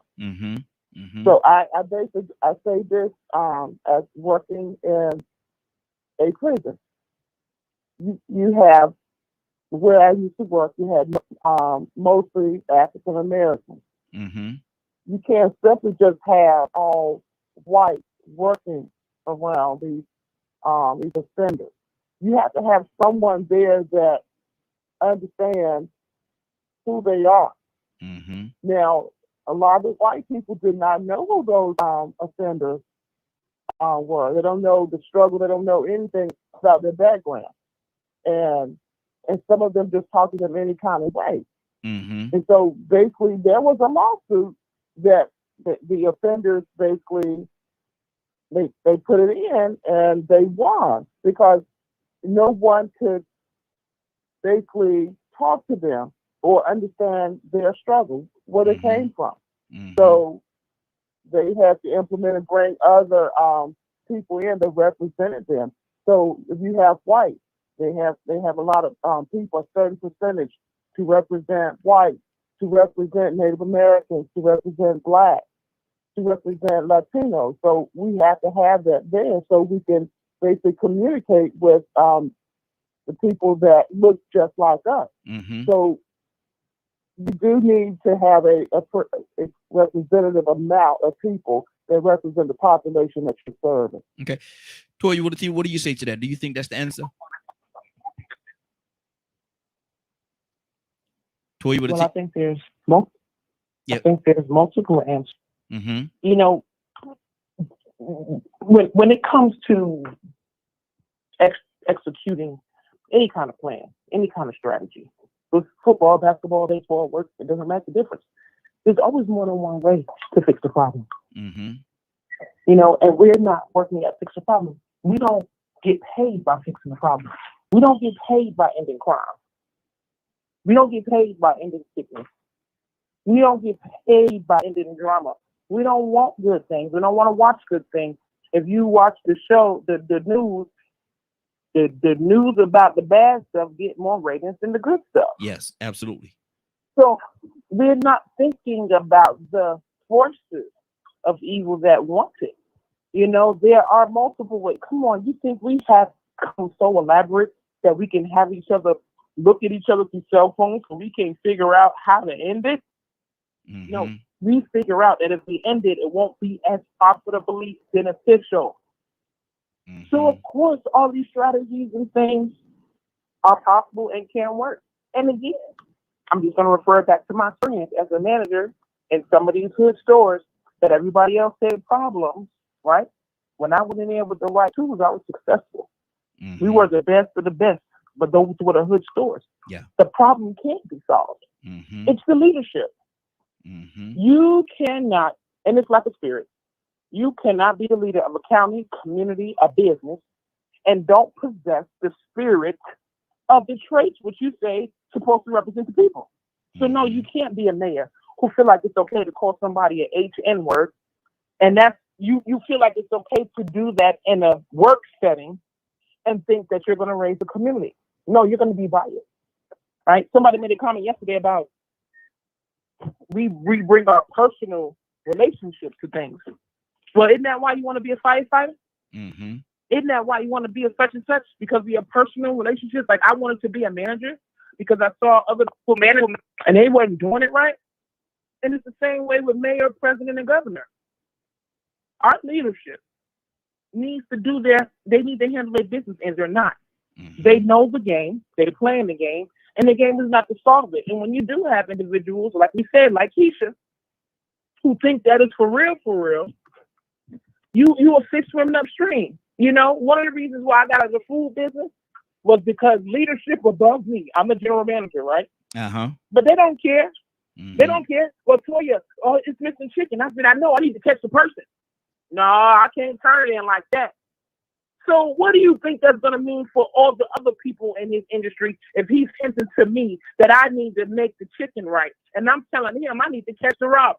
He ain't thinking about catching the robber. He's thinking about me fraudulating some numbers to look good. And at the end of the day, now he's a white man. At the end of the day, when they come looking at somebody, they're going to come looking at me. So no, I'm not going to do that. I can't work here no more. Mm-hmm. But they know that there's a devised plan. Just like we were talking about something else earlier, black people being in position. Look, black people selling drugs to black people. Why? Mm-hmm. We know all we've been through. We know all we had. Why? For you. Mm-hmm. No, as a mayor, before I capitalize and see people in my community, I don't know what kind of public figure. It bothers me just a regular little human. But I would rather work with you to build my community up than to get ahead by squishing the people down. And that's not what they possess. They possess to squish the people down traits. And it's not about help. It's not about strategy. It's not about implementing anything that's going to fix it. This is the world they live in because it's the most possibly beneficial for them. And it's not going to change unless we change it. Exactly. K with the E, are you with us? Yep, K with the E's here. Oh, okay. Now I came to you about 5 times, man. I wonder what's going on with you there. You must have been on the other line or something. A lot. Yes, okay. I got a cousin and got killed on the highway, walking on the highway 1 a.m. Good Lord. Yeah, he was, I don't know. He was coming home from work. I don't know what he was doing. I don't know.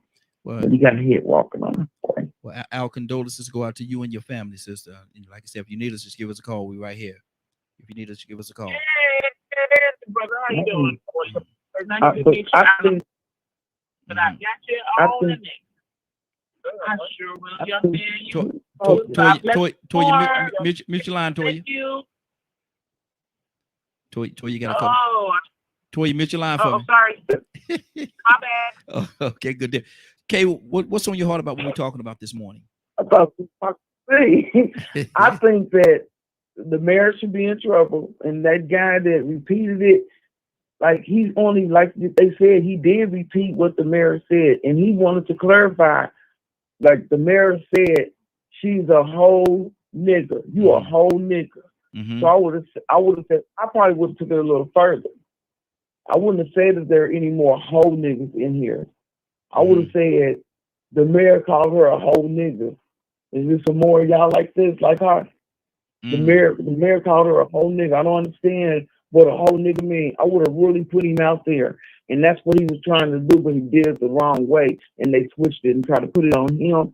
But the citizens that live there, they should write in and tell them, no, the mayor needs to be the one. They need to vote him out. Because if a mayor can call somebody the whole nigga like that, and he's black himself, then just imagine what he's going to do for the communities around there. He already some type of way. He called somebody a whole nigga.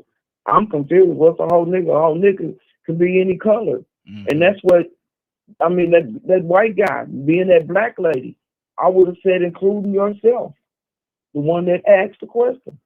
Because a whole nigga could be anybody that can really act ignorant. It doesn't have a color on it. Absolutely. And that's what I would have told him. I would have just let him have it just like that. I couldn't live in that city. I've been emailed all kind of people. Leonard, talk to me, brother. Just the truth. Did you call me, Raheem? Yes, sir. Oh, like I said, it's like Kay was saying, as I mentioned before. The people of that city need to address that issue when it comes to the election of that mayor. And if you don't care for that mayor and what he said, you may have a rule there regarding petition, or you may be able to petition the governor to have that mayor removed, or something like that. But the people need to really get active in that community. And that's a clear sign that they have poor leadership. I mean, I remember one time riding through, when I used to travel quite a bit, and so you listen to the news in different cities. And I remember listening to some news in Jackson, Mississippi, coming through there one time.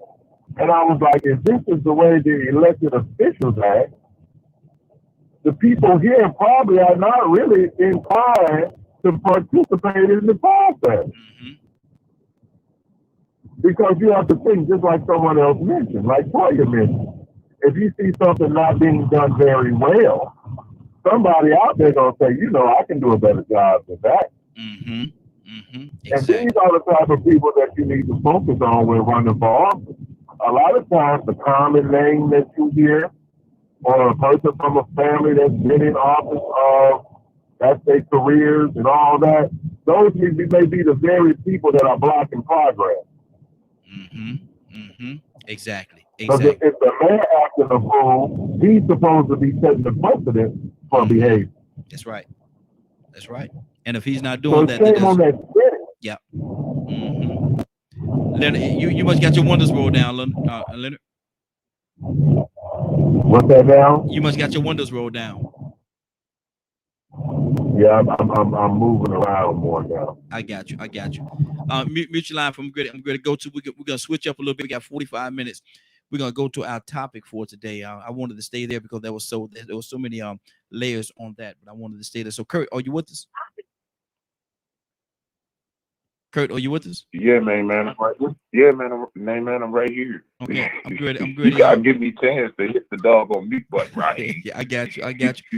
We're going to go into our topic for the day, and I'm gonna ask the question. It's gonna simple question, and I want y'all to go where y'all want to go with it. But are you afraid, Kurt? Are you afraid for our grandchildren, the world that they have to grow up in today, for our young grandchildren? Are you afraid for them, Curtis, and the world that we have left to them?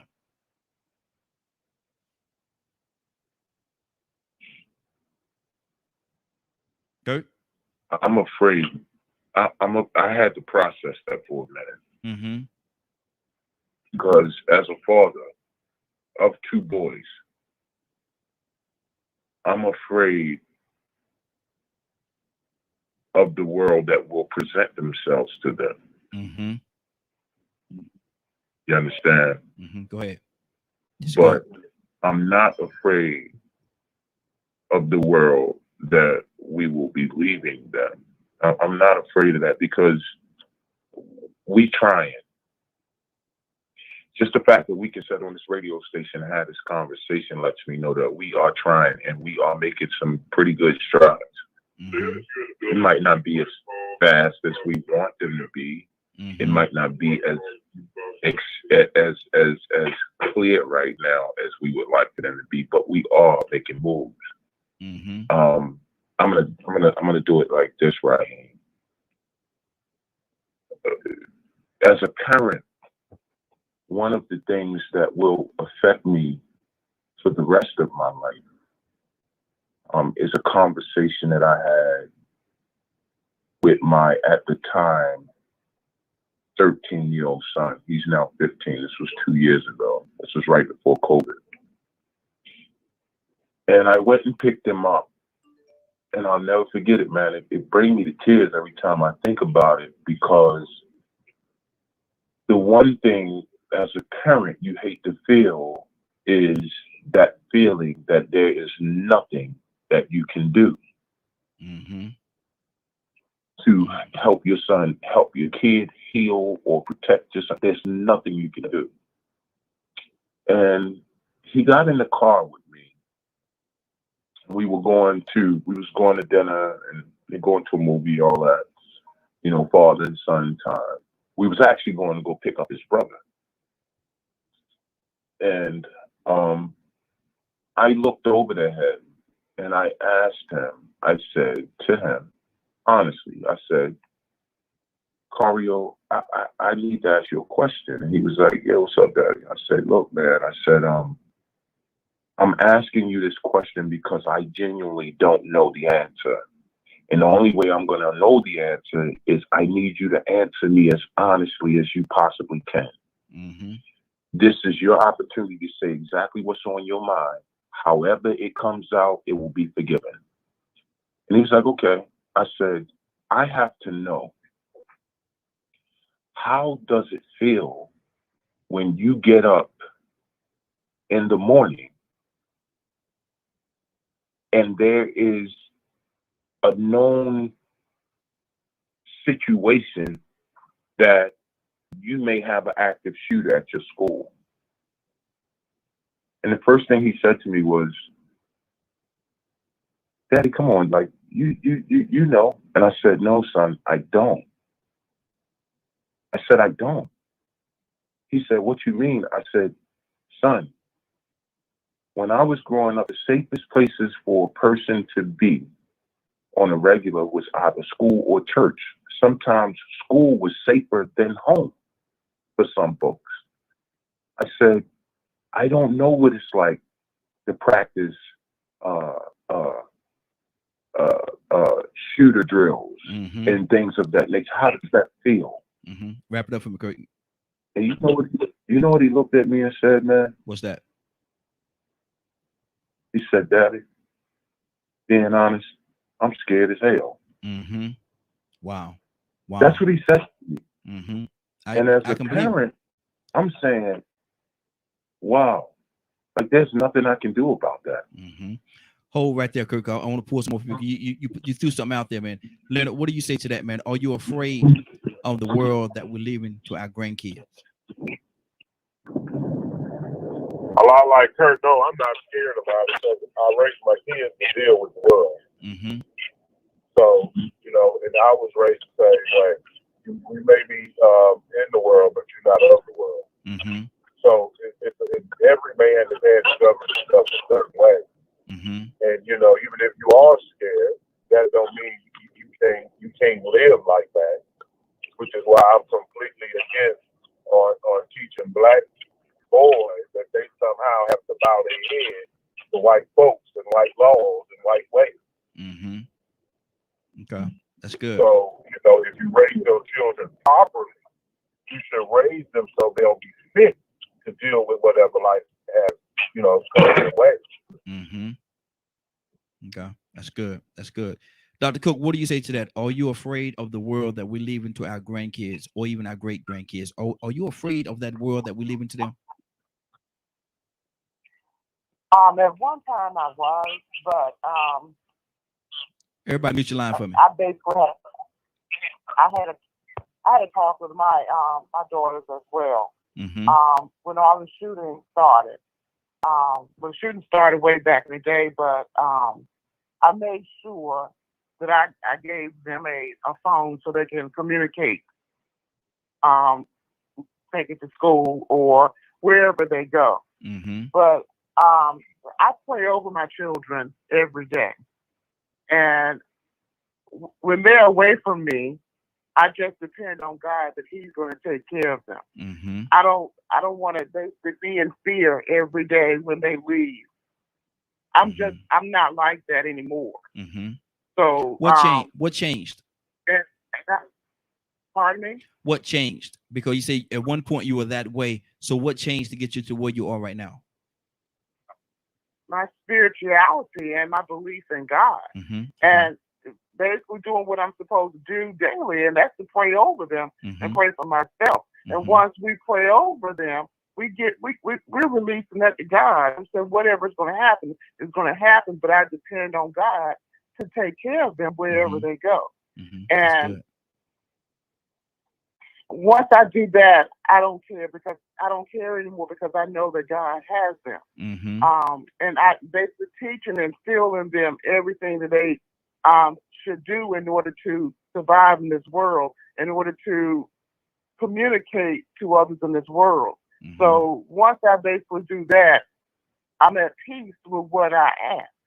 And I just depend totally on God that He's going to do what He said He's going to do because it's in His Word, and His Word is true. Absolutely. So I don't worry. I don't worry anymore. But you know, I just constantly stay in prayer. That's good. And you know, I just leave it at that. Got you. That's good. Rico, talk to me, brother. Are you afraid of the world that we leave into our grandkids or even our great grandkids? What do you say to that, Rico? Well, I want y'all to speak from in general perspective. I don't want to, speak from a personal perspective. In general, as a society, I'm afraid and I'm excited. The reason why us adults, we may be more afraid because we have an experience in our lifetimes that we're used to, and sometimes we don't like adjusting the change. And then when we see the change in trends and the change in beliefs and morality, we got to understand this new generation that comes in, that's going to be all they know. They're not going to be able to go back and recollect about the good old days and how we did stuff and how whoopings was cool and this and that. They look at things totally different. So we may have a fear because it doesn't look similar to what we saw coming up. They don't do what we did when we was young. We used to go outside and play all day. Now they just sit down and get on computer, but they got so much more access to information that it could be used positively. So you got the good and the bad of that. You know what I'm saying? You got technology is gonna be so much better. I mean, sometimes I wish I would have been born 30 or 40 years later. So I can experience what they will be able to experience in the future. You know, we just saw within the past week 2 people blast off civilians. Yeah. Billionaires at that though. Blast off into space. They ain't even certified astronauts. They ain't even go to school for that. They ain't went and trained and prepared. They trained and prepared for it, but that wasn't their career. So, you know, the future, man, the horizon on the future, man, it looks bright. You know, but then when you look at the moral compass of people, behavior of people, the greed, you think about the negative side of it.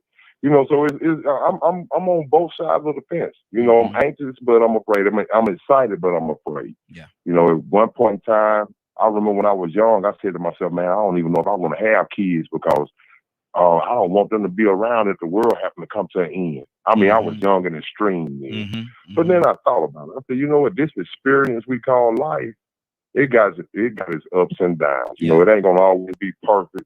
You're gonna have your bad days, but you're gonna have some days that come with so much joy and happiness that you are happy that you are alive. So, you know, guess what? The people in the future gonna feel the same way. Our grandkids and great grandkids, some of those gonna be happy just to experience life regardless of what is going on around them. Exactly. That's good. That's good. Toya, what do you say to that? Are you excited or are you afraid of the world that we live in now? Absolutely. I'm a child of the Most High, man. Ain't no fear over here. We run this, man. And that's the problem. We've been so busy looking at and listening to everybody else. Oh, you got to be scared of this. Oh, you got to be scared of that. Nah, I'm rolling with the God who said he gave me power, man. Power to knock down giants and split seas. If he said, do it. So, no, I've never been scared. I've always wanted kids, man, and I always knew I'm going to raise warriors. I'm going to raise little Barack Obamas and Michelle just for the devils.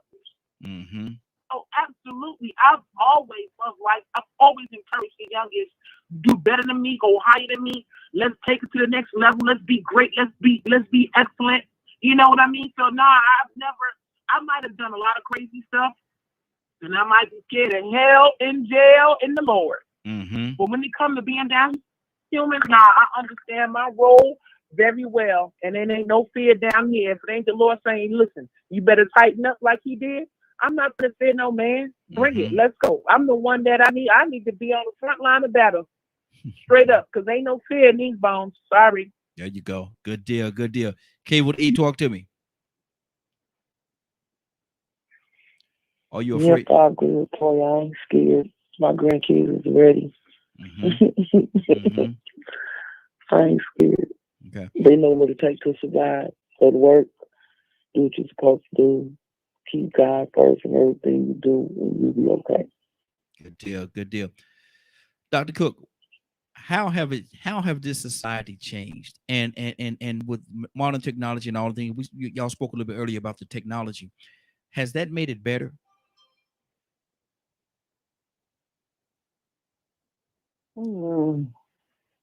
I think it has in some aspects. In some aspects, it hasn't, because it's technology has made some people lazy. It's so quick and fast. You know, some people don't know how to do research anymore. Once we could basically read and find our research. Now, the quickness of technology, that has its advantages, but I think as far as the phones, people don't communicate anymore because they have these cell phones.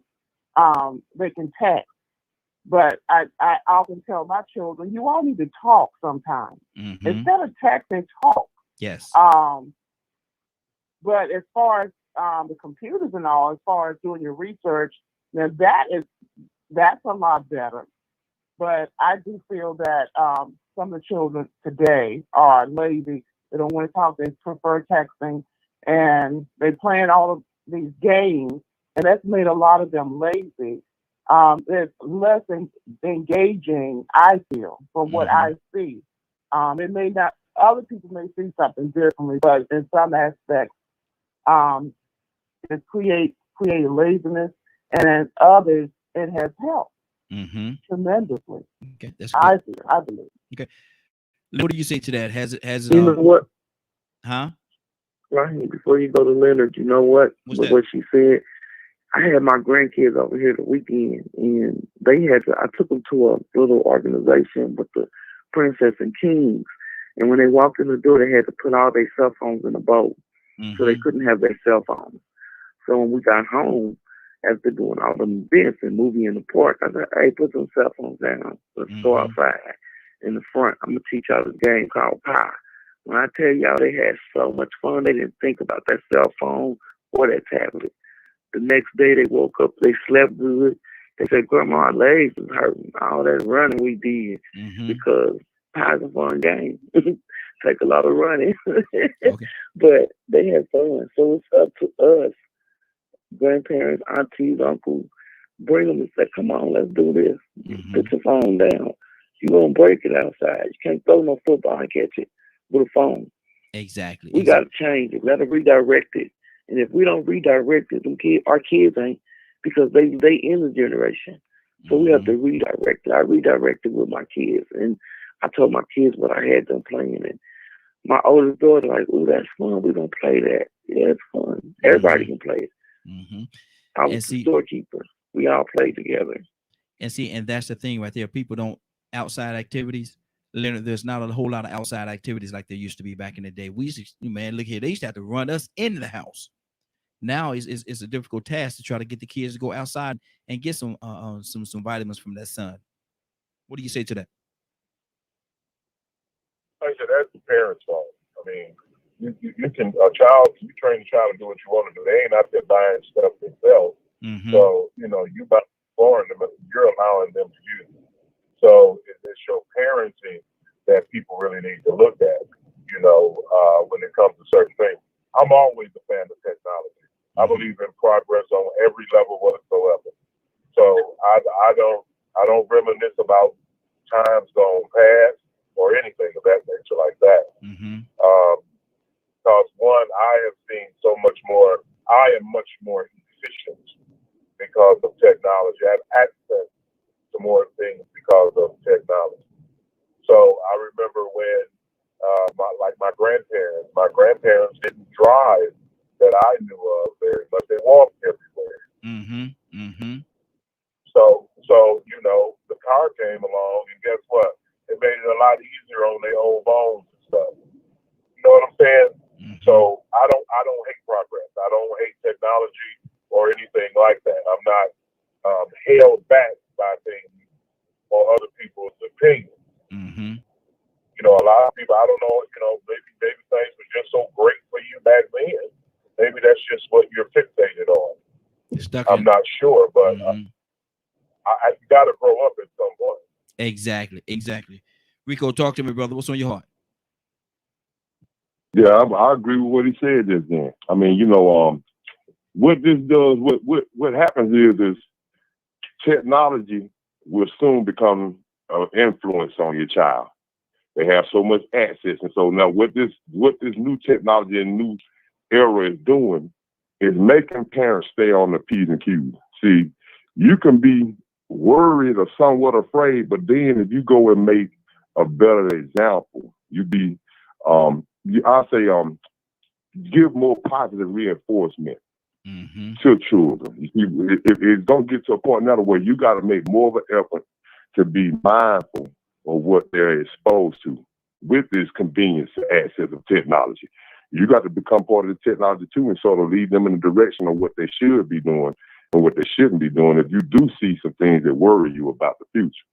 Now, we got to also remember that we got to let the old days go, because we didn't have to worry about drive-by shootings when we was out there playing baseball and basketball and ripping and running and riding bicycles all day.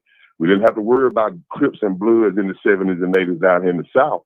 But see, now That was the reason why parents bought video games for the children, so they could keep them in the house and keep them safe. You don't know who's out there bullying your children. You don't know somebody's out there trying to molest your child. I mean, was it Lavernius Coles? He was a big-time NFL football player, and they came out maybe 10 years ago, 12 years ago, and revealed that his youth football coach was molesting him. So I'm pretty sure his parents probably wish they would have just kept him at home with a video game safe. So, you know, there's a reason but a reason behind every rhyme. So there's I'm gonna say an atmosphere that was created with children not being safe in public, and they would be safer in the home, on a computer, or on a video game. You know, that's the consequence of repercussion of society nowadays. And but it has turned into something negative. But we still, I'm not afraid of it. I just think that it's gonna make the parents be more creative and more mindful of learning how to counter or to maybe prevent the negative that could come in the future. And one of the things that I was going to ask, one of the questions I was going to ask from what you just said, Rico, is, and I understand what you're saying, I'm with you on it, but I still got to ask the question: is it that a lot of time people are living in fear, and they become prisoners of that fear, and they say, well, I just keep them inside, and I won't let them go outside, I won't let them do anything. I have to be able to see them. Is that what it is? Could that be a part of it? Yeah, afraid. You know, like you said, are you afraid? Yeah, some of it is fear, and then some of it is because they're too lazy to want to put the time and effort to go out, and especially if you do want the children to go out and play. You might have to go out there and watch your children play. You might have to spend time sitting in the park playing with them. But if you don't have time for that, then it might be easier for you to just buy a video game and put them in that room and make them lazy. So, you know, it's all on the parent. You know what I'm saying? The parent can't be afraid for the future generations, but the parent can do something right now, you know what I'm saying, to sort of guide that child down the right road so they can be prepared to avoid those obstacles and pitfalls, because they're going to happen regardless of what you want or don't want to happen. You're going to have some obstacles and pitfalls. Exactly. And that's why a lot of times my wife and I, man, we get our grandkids at the house, and we'll go in the front yard, and we'll just let them go out there and just run around and play all they want to play in the front yard. We sit on the porch, or we'll get out there, you know, if we got a little energy, we'll get out there in the yard and play around with them as well. Or we'll take them to the park where they can go and play on the swings, all the stuff, and just wear them out, man. Just let them run and play and have a good time. Because I think getting that vitamin, that sun from that vitamin from that sun is very important. Toya, with a T, talk to me. Well, go ahead. I'm going to be honest with you too, though. I was just thinking that if you teach them how to dust themselves off when they fall and get up, they will be okay in the future. You won't have to be too afraid of them, because you prepared them and taught them how to overcome those bad days and to recover. Exactly. That's good. That's good. Toya with a T, talk to me, sis. What's on your heart?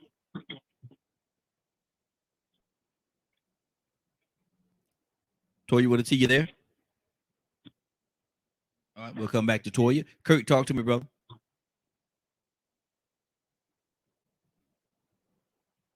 Well,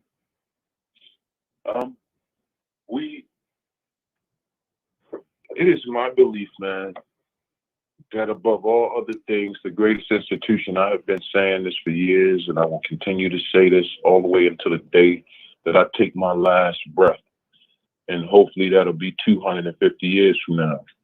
And I have. But it has always been my belief that the greatest institution God ever established is the family. It's the greatest institution that He ever established. That's why it's in the beginning.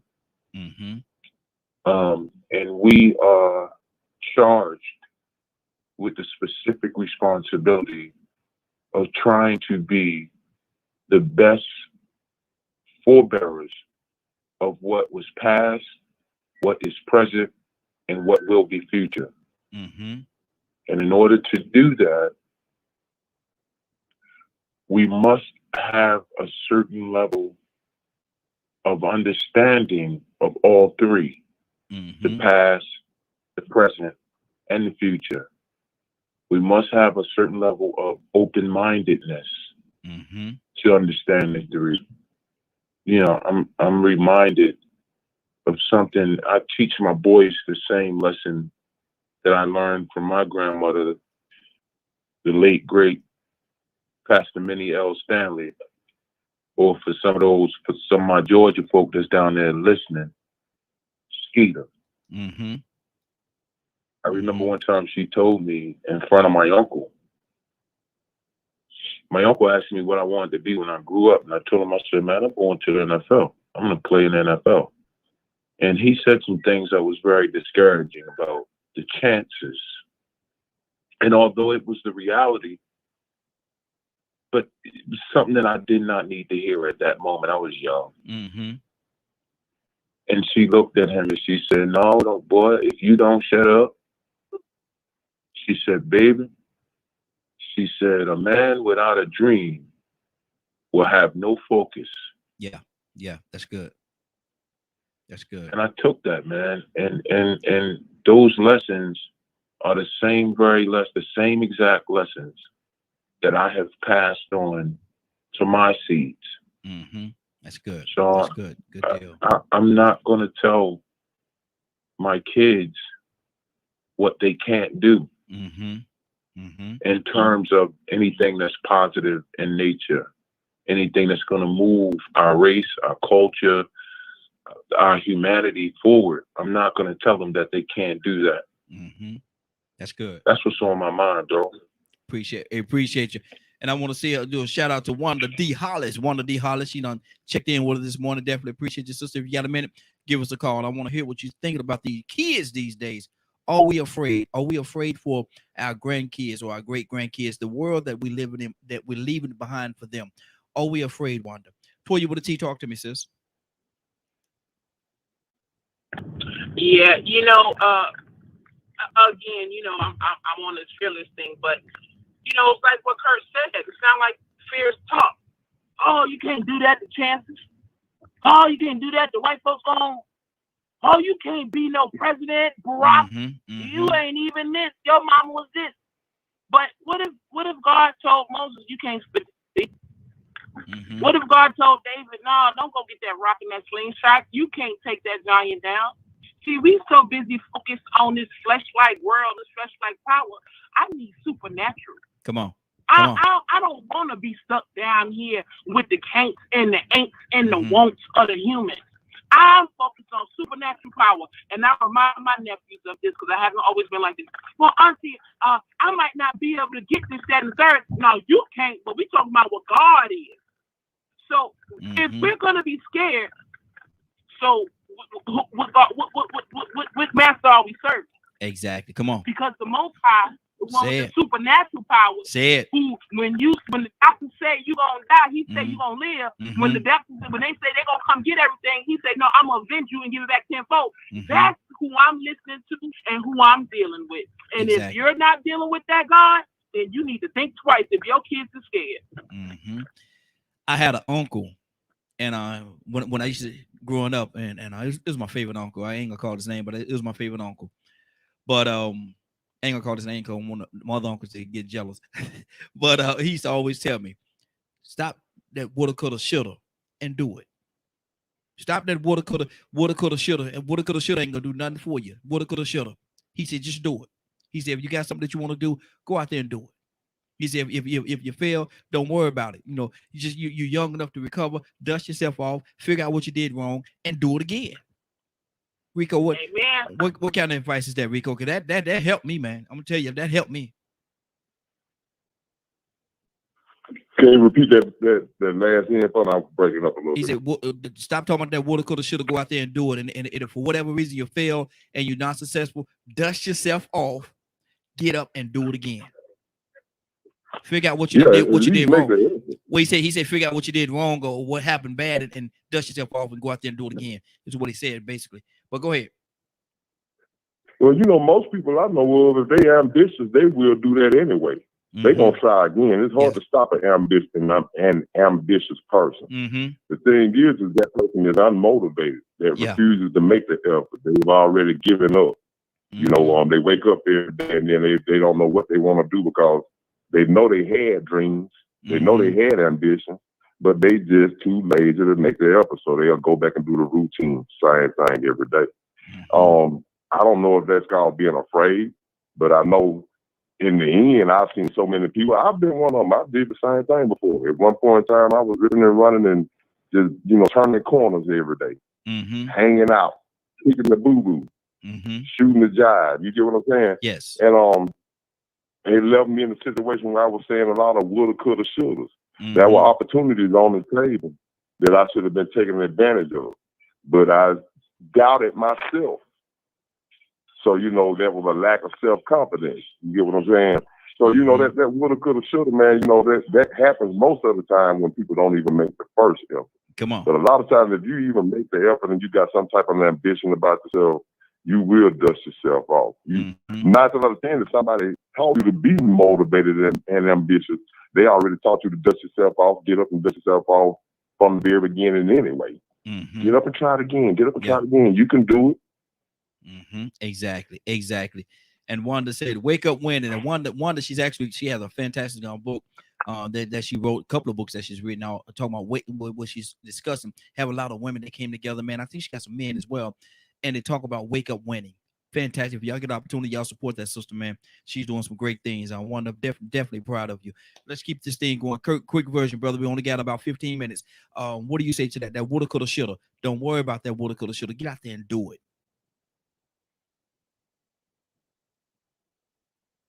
Kurt, you there? Well, I hear that. Yeah, I'm here. I hear that. But please forgive me if I act like a therapist for a minute. Can't get away from it, brother. Woulda, couldas, and shouldas. Woulda, couldas, and shouldas is a perfect opportunity and a segue to deal with why is there would, why is there could, and how are you understanding what you should have done? See, that woulda, coulda, and shouldas thing is a good way to segue somebody from being a procrastinator. It's phenomenal. Mom and them had sayings that, according to a DSM, you look at some of these fancy words in the DSM, and when you actually look up the definition, and I'm pretty sure a doc can attest to this one. You look up the definition, and you like, man, hold on, my grandma had a 6th grade education. This is exactly what she was saying. So I am very open to the idea of just somebody even existing in that space. It's an opportunity for us to motivate, push a certain form of motivation in a direction that can realistically create a positive output. So, if that's where they at, I'd rather them be in a woulda, coulda, and shoulda mood than to be in a I won't move. That's good. Dr. Cook. I can't move. You know what I mean? Exactly. Dr. Cook, talk to me. What's on your heart about this?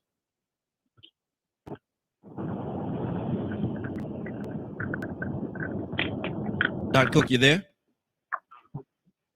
Yes, I'm here. Okay. Hold on, Wanda. We're coming to you in 1 second. Go ahead, Dr. Cook. What's on your heart? What were you all saying? I had another call. What were you saying? Well, we're talking about and everybody mute your line. We got some background coming from somebody's line. We're talking about the woulda, coulda, shoulda. Like I said, my uncle told me, stop all that woulda, coulda, shoulda and go out there and do it. And you're young enough, if you make a mistake, you're young enough to stand up, figure out what you did wrong, dust yourself off and continue. But stop saying that woulda, coulda, shoulda and do it. What do you say to that? I agree with that. I agree. I'm saying whatever you want to do in life, you control your own destiny. You do what you said, what your dreams are. Do what you want to do. Don't let somebody else control your destiny. That's good. That's how I feel. Whatever you want to do, you go for it. Absolutely. Wanda, good morning, young lady. How you doing this morning? Hey. Well, now Wanda, now I'm gonna tell y'all something. Wanda preacher too, man. She'll get on here. She'll talk for 45 minutes. So Wanda, we only got 11 minutes. So we gotta give me your quick version. Sister. Okay. But woulda, coulda, shoulda. I'm not gonna talk too long. I just had to call in because I agree with the gentleman when he was saying, why why are those barriers kind of put there? But this is what I want to say to our beautiful listeners. For as many people as tell you that you should not do something, you need to find just as many people that will support you in what you want to do. And I think that's where we have to be conscious of who we're hanging out with and who we are listening to, because we are a community and we do rely on the collective for support.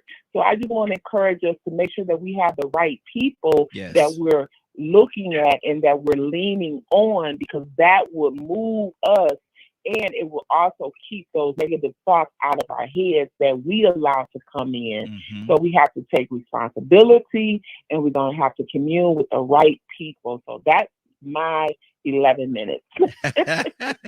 Now tell us about Wake Up Winning.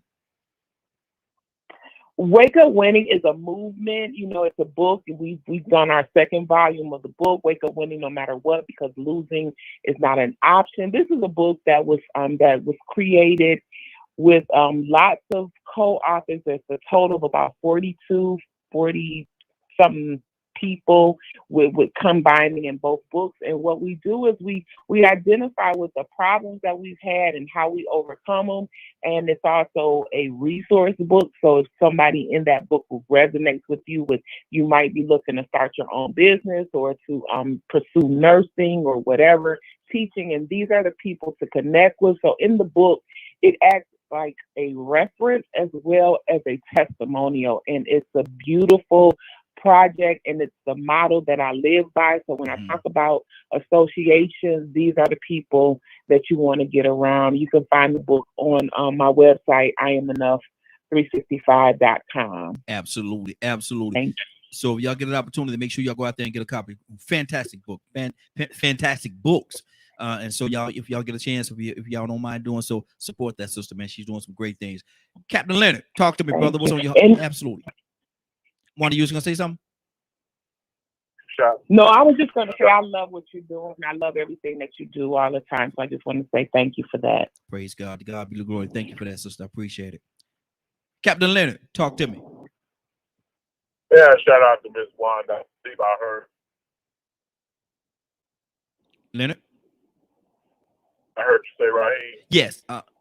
Yeah, we get Wanda. Yeah, definitely, because I know her voice. She's a very powerful, motivating young lady. I enjoyed.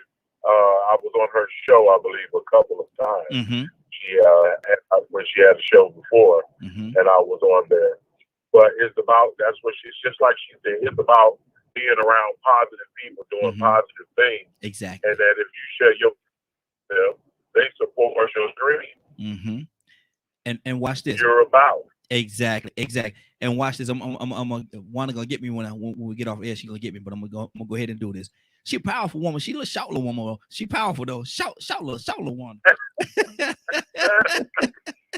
She powerful though. Boy, you think she powerful? You think she 9 feet tall? Boy, she a little short little woman.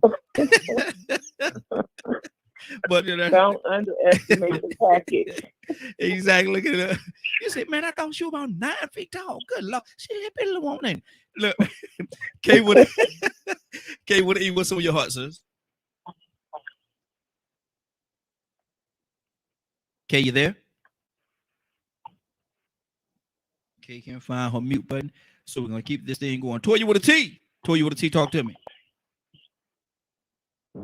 Yes, sir, man. No, she got that right. You know, I think that's the hard part, to be able to find those like-minded individuals that are going to empower you. You know, it's funny how you may think people are for you, but let you try to do something bigger than them. And then it gets a little challenging trying to get around people. Because if they can't see the expectations, then they're going to feel like, and I'm going to give you an example. I used to want to do music when I was younger, but then when my son come up, because I didn't make it, then I'm not going to encourage him to do music because I didn't make it, maybe because I wasn't supported. But how do you get that inspiration and that ambition? My father told me, girl, listen, God can help you do anything. If he tell you to go, if somebody tell you to go push that wall, either you need to go get strong enough or figure out how to get pushed. So from a young age, my father always inspired me. You can't be beat if you train, if you learn it, if you do. you can get it done. And I believe that's where my ambition came from. I don't believe it fell out the sky and that's what it is, because I have siblings and they don't have that same ambition. But my parents also grew, and by the time they got to me. So it's very complicated. But I will say this. The thing about God is he only needs one. You may not have your family support you like Joseph. You may not have your brothers and sisters believe you like Jesus. But when you got God, that is all you need. Sometimes you cannot allow the flesh of the humans to get you sidetracked. You got to go with the supernatural of the Lord to help you break through these can'ts, ain'ts, and won'ts. But nah, man, try to. And if you can't find it, always go for the Lord, honey. He always going to be there and send everybody in your path that you need to keep you lifted up. Absolutely. Let me try to catch Captain Leonard before we get out of here. I know you got to go in a minute. Captain Leonard, you still there? Think we just missed him. Rico, talk to me, brother. We got 5 minutes. Rico, talk to me.